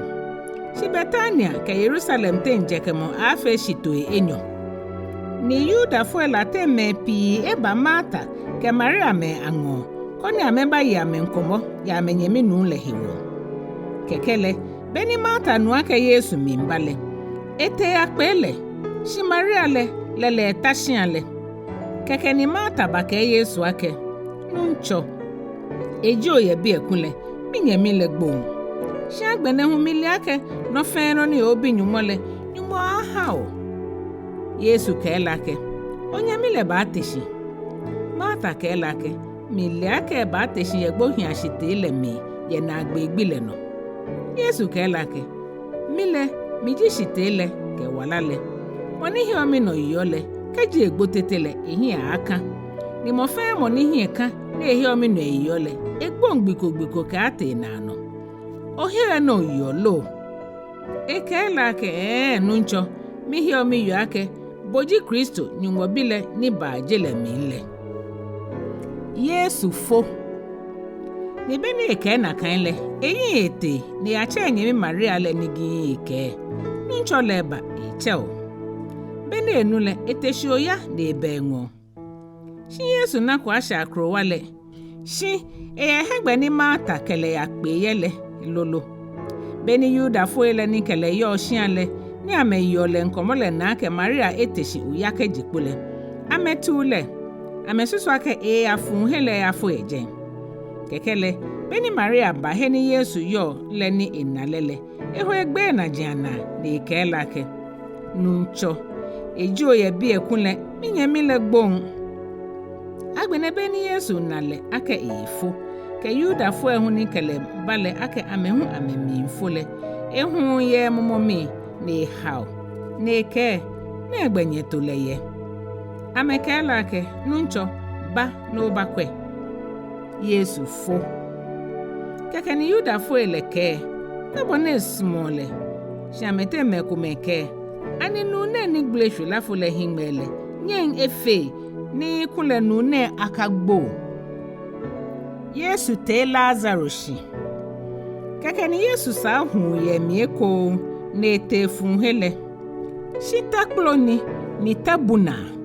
Yesu ke nyeji atele. Martha moni egbole nyemi yo le ke ake. Nuncho bene mile efite eji ake eyegbi Ejwɛ son. Yesu ke lake.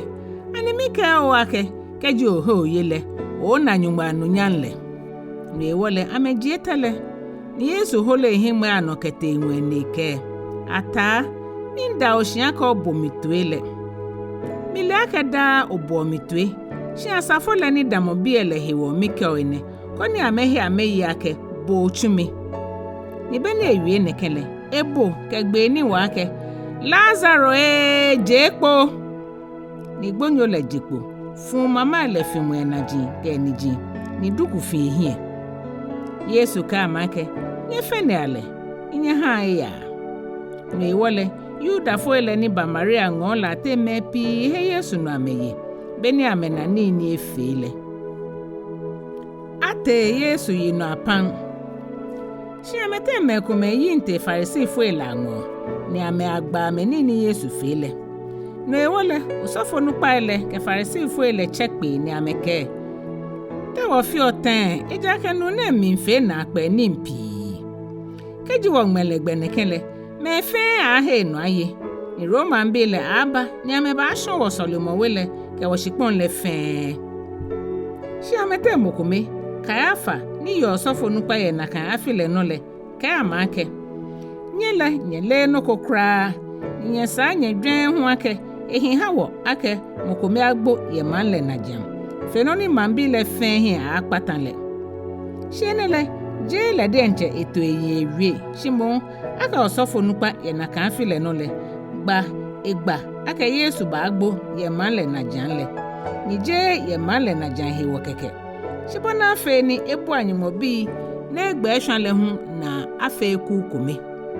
Ni keje na kan gbile nole amekpa mi ake ameba agbele. Ni wole Yesu eji ehekpo fanke nye ye Yuda fo ela ten don. Shi ejeje ete shiponko ni kangale na ale no. Ye manko ni achole Ephraim le mi. Ni eke kaselo ele ya hijen. Agbene Yuda fo ele aheho le esheta. Ni mebaba oje ko ase amete Jerusalem. Dani heho le ashe. Kone ame achu amehe. Keke ni ame bon Yesu taumo. Ni beni ame damodamo shin ye Solomo wele. Ame bibi ya amehe ake. Tenye susu oten. Ani eba ngbidron le.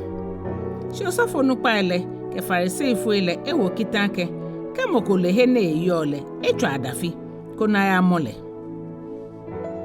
Yitso nyuma ka Enyɔ. Afọ Yesu mu ye Betania. Bene shagbi Ekpaa ni ayo hehole. Yesu ba Betania heni Lazaro mone etele shikejegbo hin atenle yole. Amengben lo okplo eje ni Martha somo. Ni Lazaro fata me ni keletra okplo le helahi. Keke ni Maria ngona do mumimi ni jrawa na akpa ni echi moji nse ni Ekome. Ni Ekpaa Yesu na jahi. Neke itso echume na jinlahi. ni mulengma yishian le minto. Shi Yuda Iscariot, ikasolo la te mukumi ni ba chon esegbele ke. Me wa ho mune denario ha ete na akashigala ha ohiafo. Shi ne kene je ohiafo la he ni dole hewo. Shi mon julojile ni le to fotrole ni eju ono ni akewo mi le. Ni wala Yesu ke ka agba na efe ne to mi fun gbile. Ija ka ohiafo ele nyeka me yeda shimile je da nyeka me ahishi. Ate Lazaro yino apan.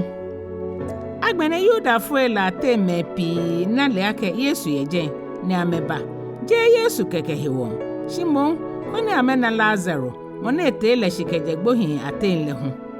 Ni osofo nupa ele pemi ake ame agbe Lazaro hu. Ija ake ehewo nje ni Yuda fuela te mepi te ni ame he Yesu no ame yele. Yesu Jerusalem botemo. Eno je chermo beni me babao ne bagbijon le noa ke Yesu mimba Jerusalem le.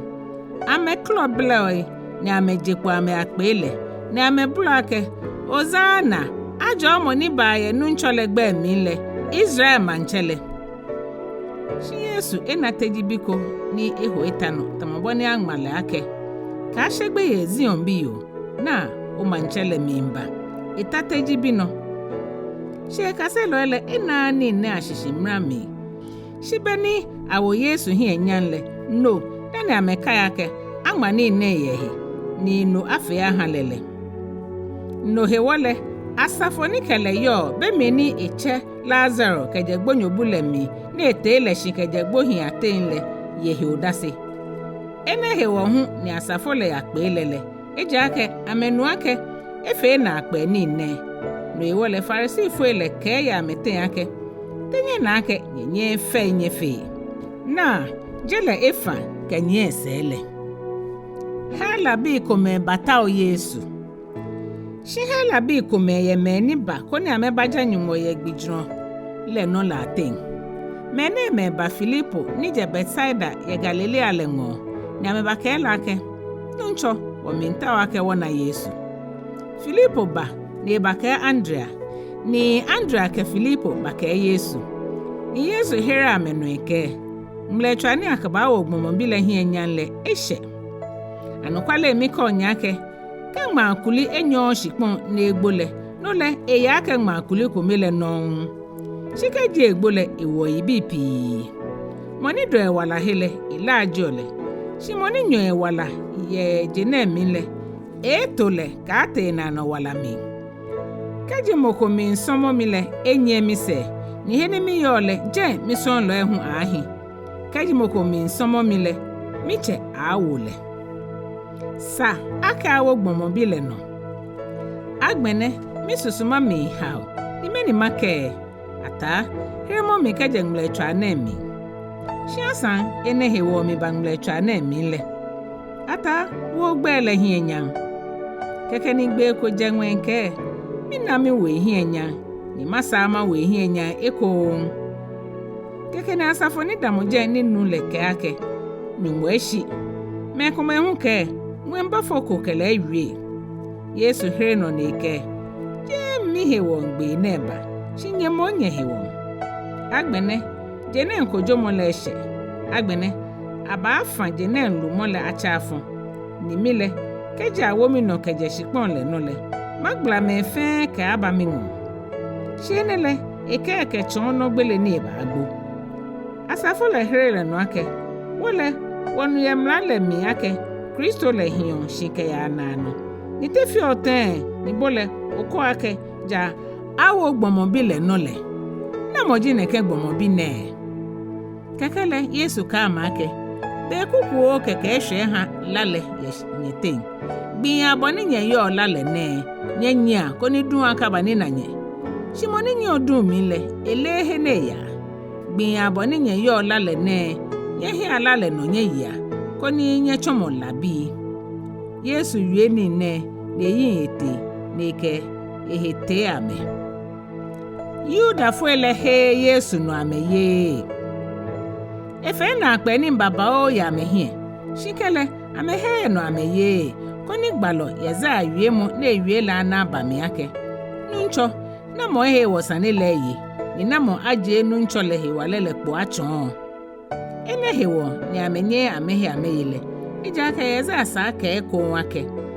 ehwela amehingme ni ekpling ametwi kona ameka na ka amehingme ni amenana ka ametwi ni ameko amese ni michame ni ne yeza ke ija ke ena enunyamle na ewie ehe kele onugba le tete ateme pi he no yi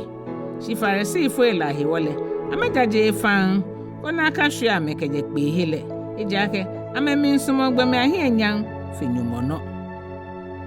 Yesu wie mokojo shi Yesu boike moni he ami no yole je mimi no he yole shi moni chumile ni moni na mile na moni chumile mile mi bajele mi akela koni mo fe moni hi omi no yole aka hidun le mi nikeji mokonu mi wie mo ele ni ye no le mi kojo le eja ke mi ba koni mi ba kojo jele shimon mi ba koni mi here jele yira moni kwa mi na mo mi wie mo ela mi le eye moni kojo le wie moni mi wie le no a kojo le na agbegbi le no eja ke mi le mi to mi de nche mi yi mi wie shi cheni chumile le mo ewo mikita noni mi ke noni mi wie ni mile ake ekita le na no wala ni no ewole no fe no ni mi wiole boni chele eke mile na kan mi wio Yitso Nyɔŋma Etɛ Yesu fo ekaselo ela na jiahe dani he ho gbijon le ashele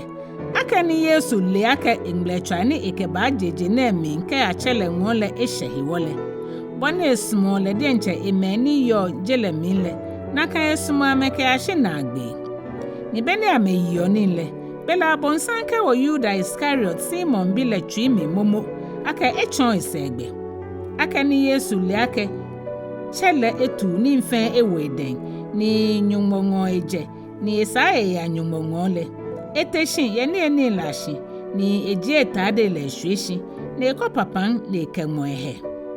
no sele efose no ewo polumi na ebun ekaselo ela na jan efomo na eke papan ni mo ehe le chumo keke na ebashe Simon Petro no ni Petro kele ake nuncho bo fo mi na jan he ne Yesu here no eke no ni mi fio ne amromro ne ole shike fesele obale Petro kele ake ka afọ mi na jan he kokoko Yesu here le no ake kaji mi fo o na jan he le obegbe fan noko ye mi ngo Simon Petro kele ake nuncho je mi na jan he keke mo shimon mini jin ke mi icho hu Yesu kele ake moni aju ehele ehia le he foflo mo akeja enajan he fomo keke shi eheje kemoshi ni nyele nyeheje mo shi je nye feni eja ke le moni ba chon ese egbele no ewo na eke ake je nye fenye heje le agbene bene fo amenajan he ne kleta de le ni ewo etashi ko nle ebi amake ani nyenu no ni mi fe nye ne shishilo nyele nyecho mi chonlo kanuncho ni eja ake na kanji mi agbene keji mi chonlo kanuncho le mi fo nye na jiahele ta ka nye hu nye fofo nye na me anajiahe sho kadi mi to mi hanye koni bon ni mi fe nye ne nye hu nye fe na kan anukwale mi ka onya ake nyon efe nuncho ni asa bofo efe moni chunlele keji nyele ni ne ajo nye keji nye no je nye fe nye he mi wio mile meni mi hala shimo bona fe ni no ni agmala aba mi ake moni yo mi den abolole ewe na ni chichi eshimi agbene mi nke nye ne mato dana aba mi koni ke aba mi le nye he nye yake mini anukwale mi ko nyake moni herio moni mi chuonle mi no e herio le ni moni herio mi le e herio moni chumi le Yesu chon moni ba chon ese egbele beni Yesu ke ni nele ehao ye mumome ni egbami nkpo ike anukwale mi ko nyake nyete mokome ba chon mi segbe kekele kaselo ele kwekwe ya mehian ni amena moko me he ni ewiole shi kaselo ele atem mokome ni Yesu sumole ta imase Ekpaa yokpon le keke ni Simon Petro bele himwe ake ebile moheni ewiole no ewole na kan kaselo le ho pasa Yesu chichi na ebile ake nuncho na moni Yesu hire no ake leji moni mika troma le ba chomi mahalele ni eke atroma le chomi na eke ha Yuda Iscariot Simon bile ni atroma le sepe ni Satan bote Yuda mi Yesu kela ake oni ofiole fe mo mramra shimeni tra okpon le hela atem mokomoko le no hewoni ekele na kanle amete mekome susu ake ni Yuda to ofutrole no hewoni Yesu kela ake aheni ni hehia ame etogbijronle alo ake ekenoko aha ohiafuele kekele beni ehi atromale amrole ejekpo shinjena kita hele beni Yuda jekpole Yesu ke agbene awo gbomobile hienyan ni achon awo nyumo hienyan keje achon awo nyumo hienyan le nyumo hu awo hienyan yele denchemi ni ewe hienyan uya bibibi be fio keke ehwe ni mekenye ba ahishi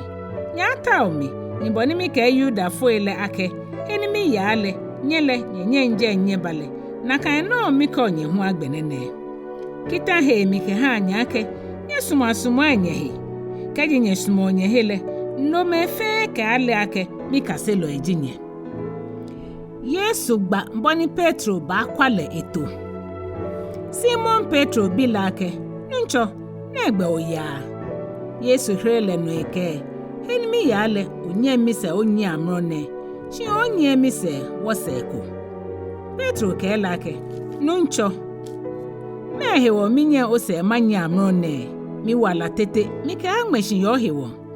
Yesu hrele no ake oko wala angmeshi ye mi hewo anukwale mi ka o ake wona agbe ni o kwa mishi ete Yitso Nyɔŋma ka Ejwɛ Yesu jigbele nyeka ya nyetui nyehe anyumo no nyeyia ni mihu nyehe ami no nyeyia shinle hepi ya michewele je na kan nikule aka enya ka miya ni maya sa agbehe matonyelo ni kaji mite ni mi asa agbehe mitonyele ni baba eko ni bangonye ka ya heni mi de nche mi yole koni heni mi yole nyehu nyehijen ni heni mi yale nyele ni gbele hu nyele to makela ke nuncho wole he no ya ite afete ni wonye gbele wole hu Yesu kela ke mi jigbele ka anu kwalele ke walale moko ba chele ngo ake ja ichomi no eji nyele mi kunle nyale mi che hu ni keje ngmene no ke ya ne nyelele ni nyenale Filipo kela ke nuncho chomo wo chele ni no fahawo Yesu kela ke kejeje mwani mi kenye yone ole ko mi lolo Filipo mwani na mile ena chele ni tefi oten no ko ake chomo wo chele ani ohe oyi ake mi ye chele mi ni chele hu ye mi wie mwani mi kenye wiole je mi de nche mi yi mi to mi yuo shi chele ni hio mi le echuo ni chumo ile nyehe aminye yi ake mi ye chele mi ni chele hu ye mi shikaji nye he mi nye yele nyehe ami nye ya ye mi ni chumo ile ahiwo anukwale mi ka onyake moni he omi no eyole no chumo eni mi chuole le hu echu ni fenome tete ejake mi ya chele mo ni no fe no ni nya akpa he fa ye mi gba mi le mafe ko ni chele hi abanyan kechon bile no kenye kpano ko he fa ye mi gba mi le mafe mumo kronkron le heshiwo kenye mi nsumo mi le nya ye mi kitan la no ni mi le mabichele ni ye hanya he fatalo kroko ko na ekenya ahinshi ke anano he fatalo ni janu kwale mumole ni jele nye lango ejake enale ni asan elelele shinyele nyelele ejake ekenye yo ni eyenyemi mi shinya wusan mi mbanye ngo ehwefio keke ni jele enam mi don shinyele nyana mi ejake mi hieka ni nyehu nyehi aka na kangbele no le nye denche nyale ake mi ye mi chemi ni nyehu nye mi ni mi hu mi ye nyemi moni ngo mi kitale ne yo no le leji moni smo mi ni moni smo mi le mi che asmo le ni mi hu masmo le ni maje mi heshi machon le Yuda J Iscariot bilake nuncho meni eba hewo ni wo pe obaje oheshi ochon ni jejele Yesu hre no ne kelake kaji moko minsmo mi le eye mi wie mo ele no ni miche asmole ni wo bai ngo ni wo kele ahishi moni smo mi le eye mi wie mo ele no ni wie mo ni nyanu le mi non shimon che ni chumi le non mi kenye ni ne be mi ni kenye yo ne shi e fata lo le ni ji momo kronkron le moni chele ba chu ye mi gbe mi le e chonye ni mfe ni e kanye ni mfe ni mi kenye le ejole mi shi o mahanye ejole ni ji mi no le mi ke hanye je bo ni jele hale mi hanye ne nye tuya ka ya ya san ye ka shi agbe yi nye nu ake mi kenye ake mi ya ni mi baba nye ngo nye mi nsimo mi kule nyana mi shake mi ya chele ngo ejake mi che dafe mi ni agbene mi kenye dane ba mi koni ke ba mi le ni nye henye ye mi kenye ewie ni bipi don ejake jele mi lumo le mi mba ni ebehe wale ko ye mi no shibona fe ni jela na le ake mi nsumo chele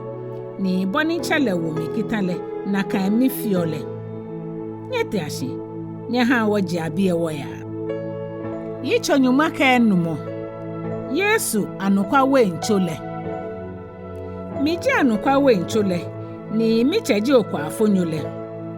mi heni ne fe ni wo yibile e floor na ekofen ko ni wo yibile e plohi bona fe ni e wo yibi pi fe chuchule nye he chemomo ye wie mo ni mi kenye e wie le hewo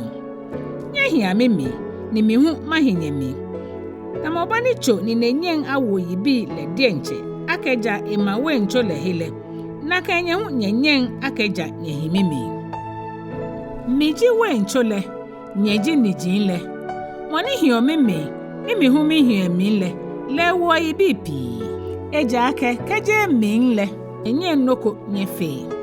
kaji moko ehi mi le achola afon tamocho nini na egbio na abua na wola mi ni asha kaji nyehimimi ni mi wie mo le hinye mi le ni akpa no fe no ni nyeta ohefai ni afi ahanye no ni akewo mi che hi enya nje ake nye wo yibi pi ni nyefe mi kaseloe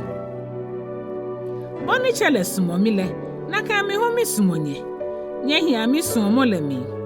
kaji nye ye mi kitan la no le ni ahi mi sumo le mi tamoboni mi ye mi che kitan la no ni mi hio esumo le mi le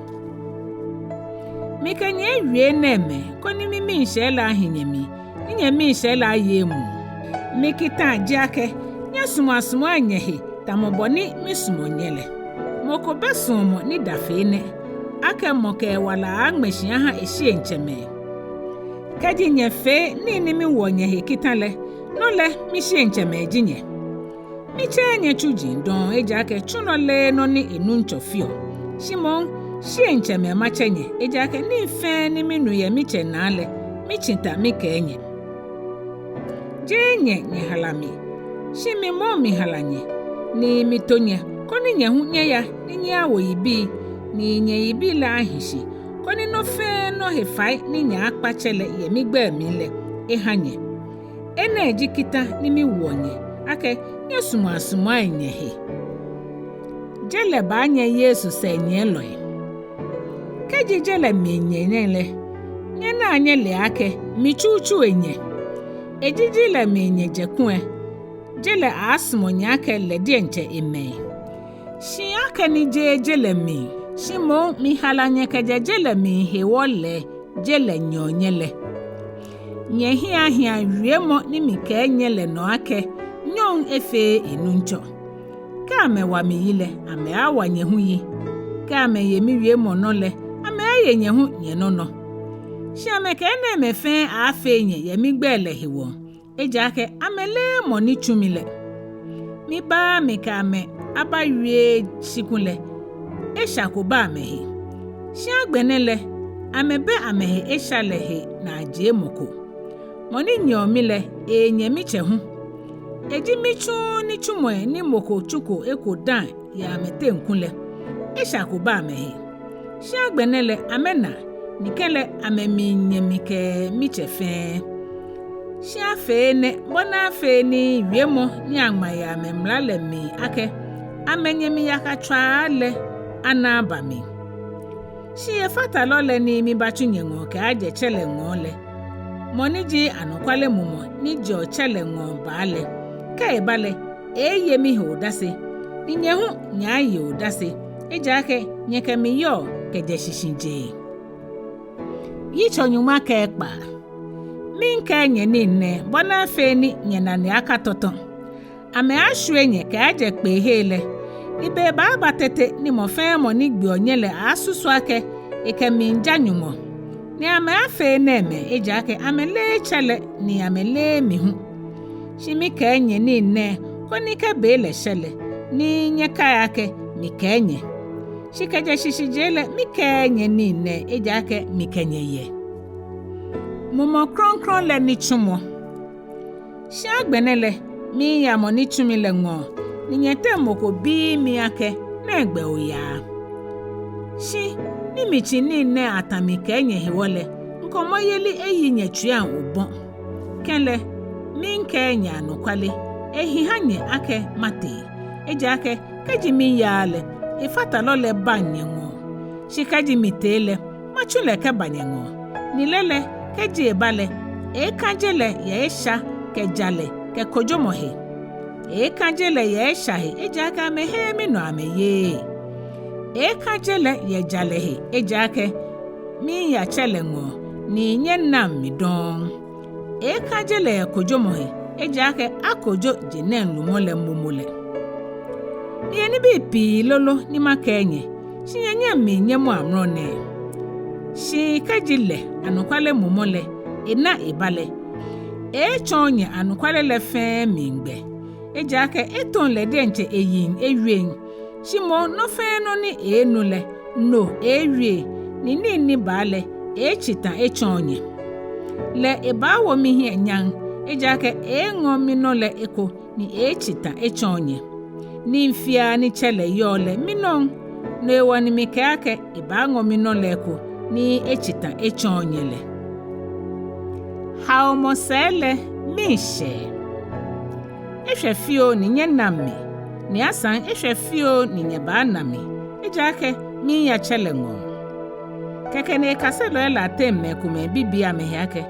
Meni jino ne eko wone. Efefio ni nyenami. Ni asan efefio ni nyebanami. Ke ejake mi ya chelengo. Ne wala ameke. Meniji efefio le ni ikole. Wale no ne ikone.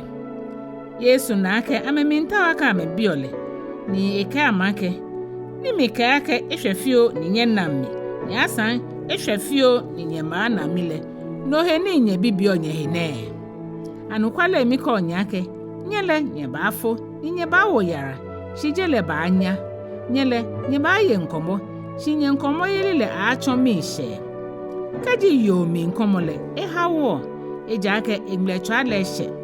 shika efobile sele kai hejiramu don yemishe ni ena aka efogbomo keba jele mi lehiwo na kanji nyehu amro na enyemi ye nkomo shi mimba na nyeko nyetwi anyonyemi nyemishe le moko chon yenyede ni na kangbile nole nyebi mi noko anukwale mika onyake no fe no hefai ni nyakpa chele yemigbe mi le hanye ke ba sha amro nele nye biko noko ya mi gbe mi nye bia ni nyana koni nye mi shele ayemu mbi ye jele nokunin ni ne ababa mi kenye wi oye ne be mimba ni mi kenye ewie ya bebo mi don shimon fa majaje chele hisane machonye na kan gbile no le nya bi no ni nye tawo ye mi gbe mi shi mi kenya ake mi mabi chele mahanye ejake chele de nche mi nsumonye aka ni nye sumomi ni nye henye yake nyumongo mi jele chele ngo mi je mi bajele mi ni mi jejele mi maya chele ngo eko ekase lo ele ke lake na agbene owie fa ni owie ya bebo ami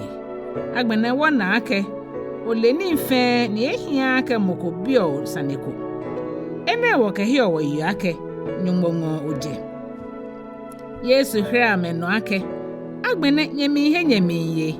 na mlecho ale mimba ni ehyepo ni nya ba agbenye hwa ni mofa mo aye man ni nya ahye mi kome shikele je mi kome ni eja ke chele ke miye mi ke enye ni ne ko ni nya na hejole ye mimi jele mi le nya ba na amane hunu shinya twi anyo anyemi mi ye jele no kuni Yitso Nyɔŋma ke Kpawo osofo no kwa solemo ni Yesu sole ha ehe beni Yesu wie ni nele ewe ehie no kete enwe neke ata mlecho aleshe wo obi le hie nyan kono obi le hu awo hie nyan tamoboni ohale hegbe egbe mefe ano koni mefe ni oka halele eha amena no walale shie na eji na no walale aka amelebo anokwa nyumokomele ke Yesu Kristo oni ochunle mi wo hie nyan yeshipon le no akeni mi chumo no ke ha mi chumo le mi gbe na ale ni agbe na ata ka anunyam ni mi yo ye onwo na na obojele awo mi hie nyan yo mase Yesu sole ha ekase lo ele mi je ogba ele shi mi chon gbe me ni oke ha mi kejejele nle oni nji ame ni oka ame ha mi ni ame yo wie mole no agbene amele ake ni mfia ni oke ha mi le onwo eje ake wie mo ele ni oke ha mi le mi ke ha ame ni ame momi ni ame na amele anokwale mi ake onwo mi je ni ame he ame yake bo chumi ame mi bi oma ha jeje le mi bi oma ha shimo me ni oke ha mi le eje ake oni nji ame mi ni mfele ono ni oni mfele mi no ni mi hie ebanya ya memi mi bejele mi don shime na me ye jele mi ni mi le mi mba onwo ata kronkron me ni oka ha mi le to ame yo gbele mi boni afe ni amefe Ekome tamowo beni mi ka me yo le mi to ame yo gbele mi me ni oka ha mi le mi bu ame he ni amete mokomoko elajeko jalaje mobile koni no ni angmale abami ni agbene mi mbongo ni mi wie ni ne ye jele mi koni amena mi shele ni eye mu ya memi mi ko wie mo le ha me ni jele mi nyame ejake ame jele mi tamoboni mi hu mi jele mi le mi bi ake oji ame keje jele mi shimo ake oji ame keje mo fon le de ni oto ame hwehwehwe ame jele mi tamoboni mi hu mi jele mi le femu ame kronkron yo nukwale le mi owie mo le anukwale tamoboni ochumi jele mi le na kan no mi hu mi chu ame jele mi ni ame he wo mi di enche mi fi o mi he kronkron le koni ame hu afi ame kronkron ya anukwale mi Yesu sole ha esenye lo ni baba shije me na me keke mi bi o ma ha shi mi bi ma ha me ni ba he mi no aye ya me wie mo na le hu bona fe ni amefe Ekome tamoboni bo ata oyo mimi ni mi hu mi yo mi le koni ame hu amefe Ekome ye wo mi ni jele ahia yi ake bo chumi ni anunya no ke ha mi le mi ke ha me koni amefe Ekome tamoboni wo hu oyo Ekome le mi ya memi ni bo hu ye mimi koni amefe Ekome ke wulashi ni jele ale ake bo chumi ni osumo ame tamo osumo mi le ata me no ka hamile me nsumake heni mi yole ameke mi abahinje koni amenna me nunya no ka hamile ejake osumo mi dani atojele shishi ata ajalo jele leo shimile mileo ni meneme leake bochumi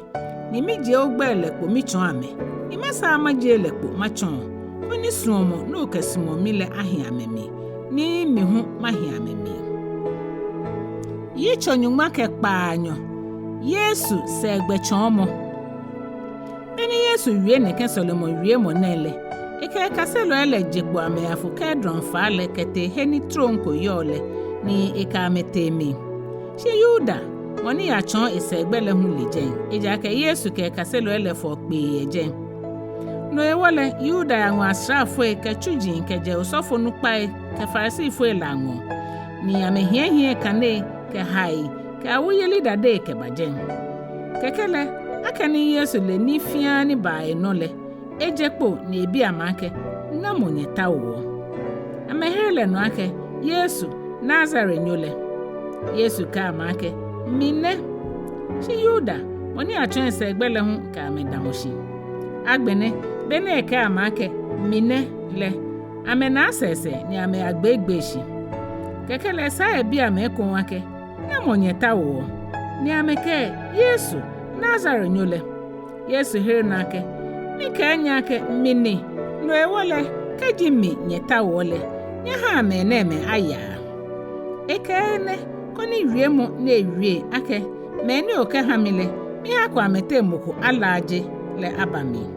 kekele Simon Petro blaklante na ehiele le keba osofo nupa le nyonle na efueni ne junotwe nyonle gbeji Malko no wala Yesu ke Petro ake ka o klante la we hebole mi ani kulu ni mi cheke hamile mikano amo Yesu kete anango keke ni asrafo ele ke asafo achenu pale ke Yuda fo ele achujin le mo Yesu na mefile ni amekpla la kete anango chuchu eja ke Kayafa ni yo sofo nupa ya na kan afile no le shanu jile Shi Kayafa jimoni wo Yuda fo ele anga ake ehi ake mokomegbo ye manle na janle Petro kwa Yesu ni Simon Petro ke kaselo kroko menye Yesu se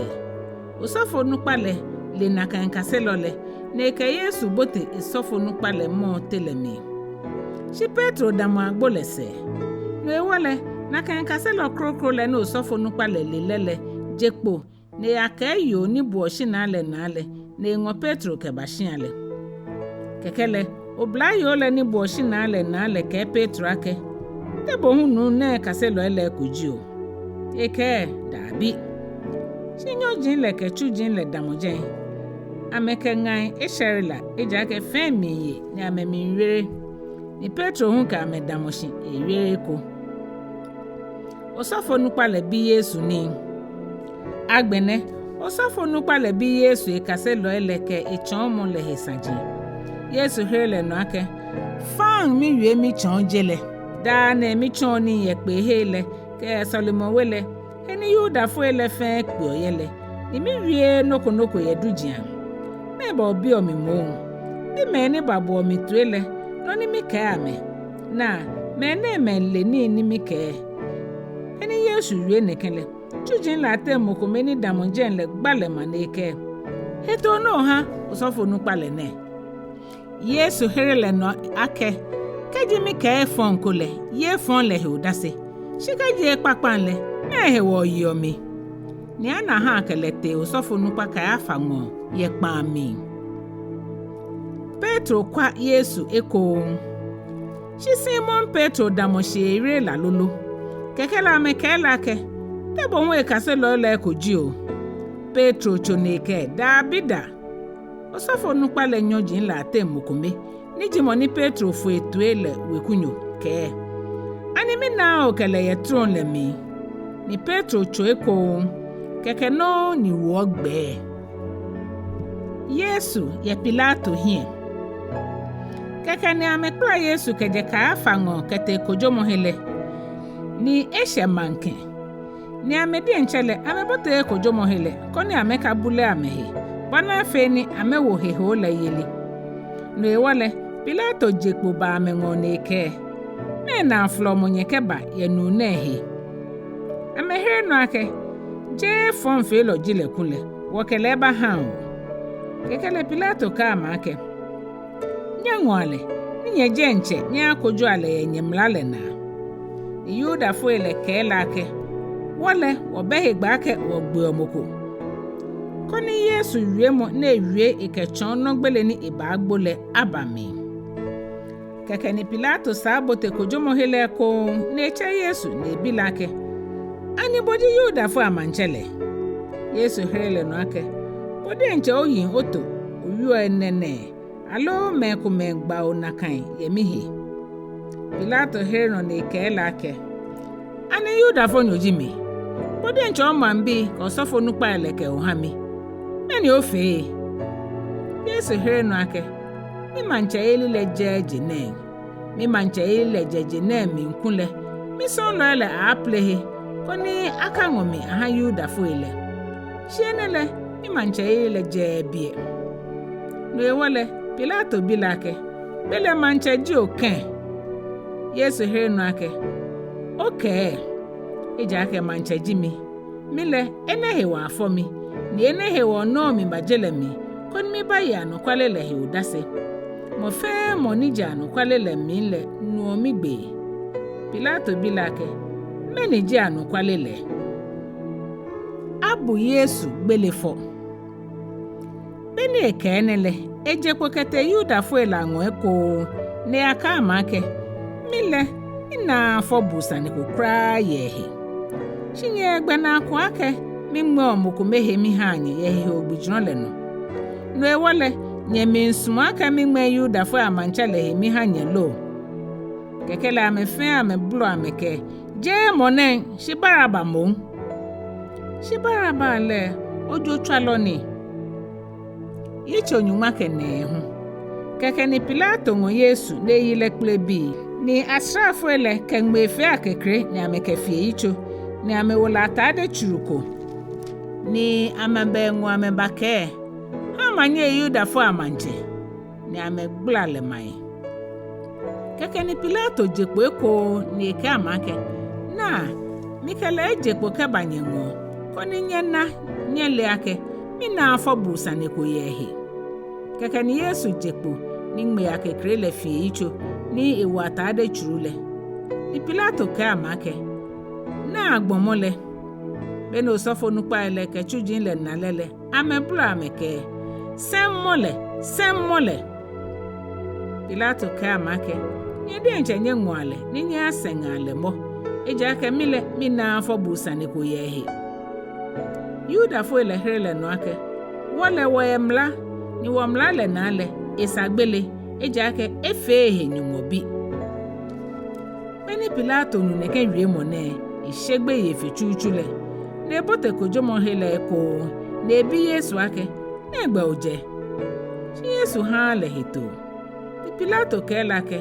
oke mi ewie ani ole ake mi yehegbe ake mi ngmohe mi yehegbe hu ake mi senwo Yesu here no ake keje nwe aje ake ha ole kule ona hewale ko yemino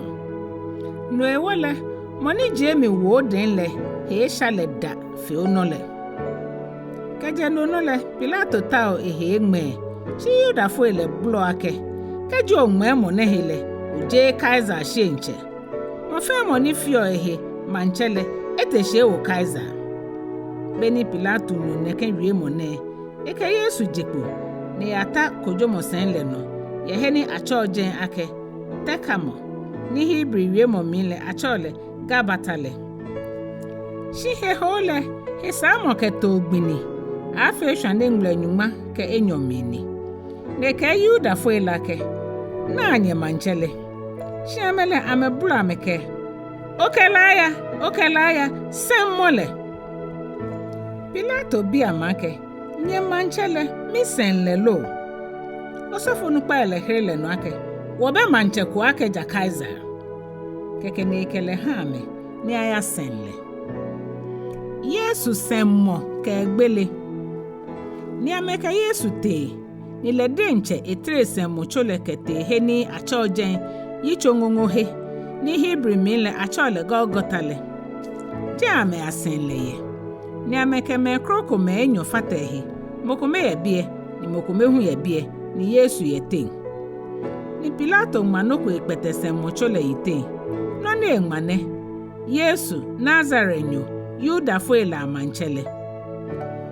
nekani na ngmane Yuda fuela te me pi kane eja ke he na sen Yesu yele benke manle ni angma ye Hebrew ke Roma ke hela wiemome ni Yuda fuela osofo nupa le ke Pilato ake ka angma ke Yuda fuela manchele Shimon ake le eke ake miji Yuda fuela manchele Pilato he no ake no ni mingma beni asrafo ele sen Yesu le amekro etade le ni amejami Ejwɛ asrafo nyokome no Ekome ni amekro eflaka le hu shi flaka le becha mohe alo kejenwen kayishi no ewole amekeke amehiake eka wo glano shinye ha wo fuano shiki ni wana mononi acho koni ngmale ni keake amejami tade la mi ameha amehi ni mihebole amefono shikile abami ene ejunu na asrafo ele fele shi Yesu nye ke nyenyemi yo Maria Klopa ngale ke Maria Magdalena damo ese mochole mase lo ewole beni Yesu na enye ke kaselo ni esumole damo shile eke enyake awo obi ne fesele eke kaselo le ake na onyene ni kejana kangle chwale nole kaselo le ngole ketile dienche iwe ene sele ake ni Yesu le ake agbe ni mfe na momule boni afe ni ngmalele abamile eke kuma mi yemi no maje ke mi ashi obo ni ameke nshon ko chacho ashin le mi ni ameke mahisopocho na ni ameke toina ni beni Yesu he ashin le eke agbena na-eme ishi na-ebu na achu Yesu mawan akplo shihe samo keto gbini ni boni afe ni amegbohin le aka hinsen mochole no ya hejo mo gbile no eja aka na kan hejo mo gbile gbiwulu ni hewole Yuda fuele ya pa Pilato faake akuma amenaji ni aji ame na ewole asrafo ele te na ame akumome ni asen afata hela anaji Klɛŋklɛŋ mole ke moni je Enyɔ le fe shibeni ameshe Yesu no ni amenake egbomomule lele amekumo enaji Shimon asrafo ele ate mokome ka akplochu ingmawan ni amro lela kenu jemiho ni moni nale le eyehe odase ne ni odase le anukwale ni eleake anukwale yuo koni nyehenye ye ejake afeni ne koni no ni angma ake akunwe wuko la abami ni asan male krokro ke ame akwe moni amechule nole Yesu fun ni ne asele Joseph ni jari Matia ni je Yesu kaselo shi Yuda fuela ashemo hewole eje ehishile ya bi Pilato kone ha eje Yesu gbonyole ni Pilato mmelegbe no ewole ete ne aje Yesu gbonyole kete ni Nikodemo moni kenkre ne baba Yesu ngole ibanyonle hunke ma ke alo ni afutu afe kilo Nyɔŋmai etemba keke ni amengo Yesu gbonyole ni ameke klala ele ke chofan le fimole tamoboni Yuda fue fio fun mole heni asen le yele tron ko yeje ni gbonyobu he ko ye tron le mi ni atokumoko ye mimpen no ewole ame ato Yesu yeje ye Yuda fue le ahisamo ke to gbile hiwon eja ke gbonyobu le benke Yitso Nyɔŋmai Yesu shite shi ochile Klɛŋklɛŋ gbile no manke mra beni hie na ko agbele Maria Magdalena babulehe ni enake ajetele kejebule na keke ne shafui ne ba Simon Petro ke kaselo komele ni Yesu sumole ngo ni baka make amewonu nchole kejebule mi ni wole he na mekele agme ni wole Petro kana kan kaselo komele jekpo ni ameyi nke me ya bulehi ni ameye Enyɔ le fe ame wofui shi kaselo komele ho Petro he ni le chuchu eshabulehi ni beni emeyi shinle enaklala le jueshi shi ya abulemi keke ni Simon nyese keba ni bote bulemi ni enaklala le jueshi shi duku ni akefi itso le ka klala la amase Shimon akumomi ne kahe kobane keke ni agbene kaselo le ni babule chuchu le humbotemi ne na ne heye eja ke kunle amenuko malele ni kawake ja eteshi kaje gbohin aten le shishilolo keke ni kaselo ele kun amese amete ishia Yesu je hekpo echon Maria Magdalena shi Maria damobule se egbe efo ni bene efo ole emeyi shi ekwebulemi ni enanwe mbofo Enyɔ ni watade yeje trashi ye ni kule Yesu gbonyo le kanle mokome ye ichogbe ni mokome hu ye na janshigbe ni amebila ke awo mebe ofo eke amake eja aka mewo minu nchole kete ni mile he na mekele agbe ni bene eke nekele echu ehe kwese ni na Yesu damoshi shele aka Yesu ni Yesu bilake awo meba ofo na motawo lele susu ake bene tronsa loleni na ekelake ncho kebo owo le keje biele chomo mi he no kele agme koni ma wole Yesu kelake Maria na echu ehe na ekele ye Hebrew ye momi yake Raboni ishishiji cholo Yesu kelake kata mihe mi yako mwenye michengo shi ya minye mi melango no yaka amake mi ya mwe ye miche kenye hunyeche kemi nyumo kenye hunye nyumo lengo Maria Magdalena ba ni ebagba kaselo elake ena nunchole ni boni ekele wie ne Yesu je hekpo echon ekaselo ile